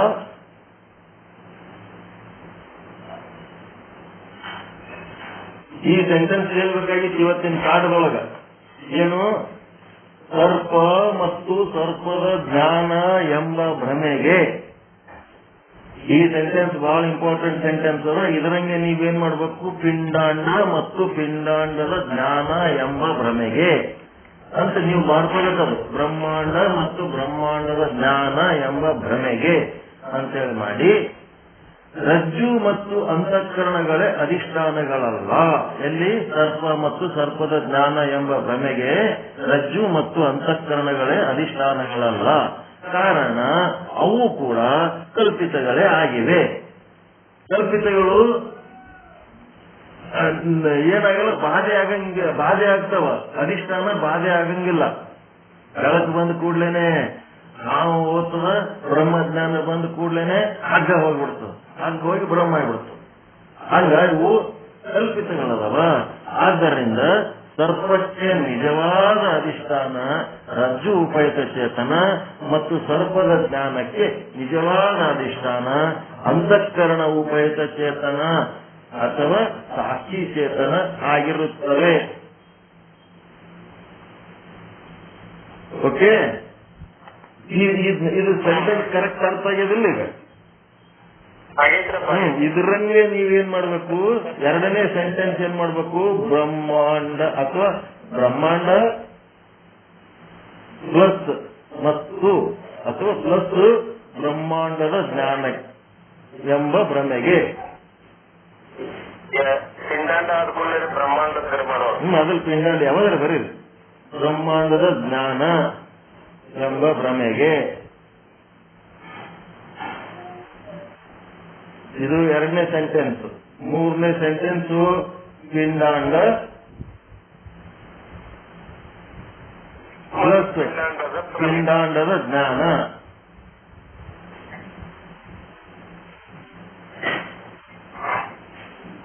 ಎಂಬ ಭ್ರಮೆಗೆ.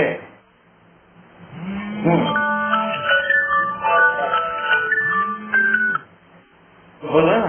ಬ್ರಹ್ಮಾಂಡದ ಜ್ಞಾನ ಎಂಬ ಭ್ರಮೆಗೆ ಅಂತ ಹೇಳಿ ಮುಂದೆ ಸೆಂಟೆನ್ಸ್ ಕಂಪ್ಲೀಟ್ ಮಾಡಿ ನಾಳೆ ಬರೆದು ಹೇಳ್ರಿ. ಪಿಂಡಾಂಡ ಮತ್ತು ಪಿಂಡಾಂಡದ ಜ್ಞಾನ ಎಂಬ ಭ್ರಮೆಗೆ ಮುಂದೆ ಈ ಸೆಂಟೆನ್ಸ್ ಕಂಪ್ಲೀಟ್ ಮಾಡಿ. ಈ 2 ಸೆಂಟೆನ್ಸ್ ಕಂಪ್ಲೀಟ್ ಮಾಡಿ ಬರೇ ಪುಸ್ತಕನ ಕಂಪ್ಲೀಟ್ ಮಾಡೋದಲ್ಲ, ನಿಮ್ಮ ಅಂತಃಕರಣದೊಳಗೆ ಅನುಭವ ಮಾಡ್ಕೋಬೇಕದು. ಅನುಭವ ಮಾಡ್ಕೊಂಡು ಆ ವಾಕ್ಯ ಹೇಳಿದ್ರೆ ಅದೇನಂತಂದ್ರ ನಿಶ್ಚಯ ಜ್ಞಾನ. ಅಪರೋಕ್ಷ ಬ್ರಹ್ಮಜ್ಞಾನ, ಸದೃಢವಾದ ಅಪರೋಕ್ಷ ಬ್ರಹ್ಮಜ್ಞಾನ. ನಮಗೆ ಅಧಿಷ್ಠಾನ ಲಕ್ಷಾರ್ಥವನ್ನು ನಾವು ಹೇಗೆ ಚೇತನವನ್ನು ಲಕ್ಷಾರ್ಥ ಅಂತ ಹೇಳಿ ಬರೀತೀವಿ.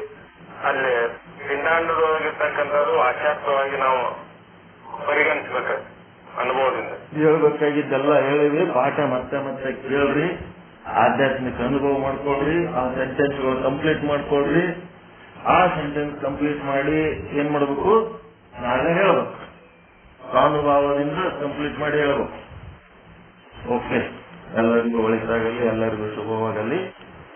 ಪರಮಾನಂದ ಪ್ರಾಪ್ತಿ ಭವ, ಸರ್ವ ದುಃಖ ನಿವೃತ್ತಿ ಭವ, ಇಷ್ಟಾರ್ಥ ಸಿದ್ಧಿರಸ್ತು, ಯಶಸ್ವಿ ಭವ, ಯಶಸ್ವಿ ಭವ. ಓಂ ಶುದ್ಧ ಬ್ರಹ್ಮ, ಓಂ ಶುದ್ಧ ಬ್ರಹ್ಮ, ಜೈ ಶುದ್ಧ ಬ್ರಹ್ಮ, ಜೈ ಶುದ್ಧ ಬ್ರಹ್ಮ. ಒಳ್ಳೆಯದಾಗಲಿ.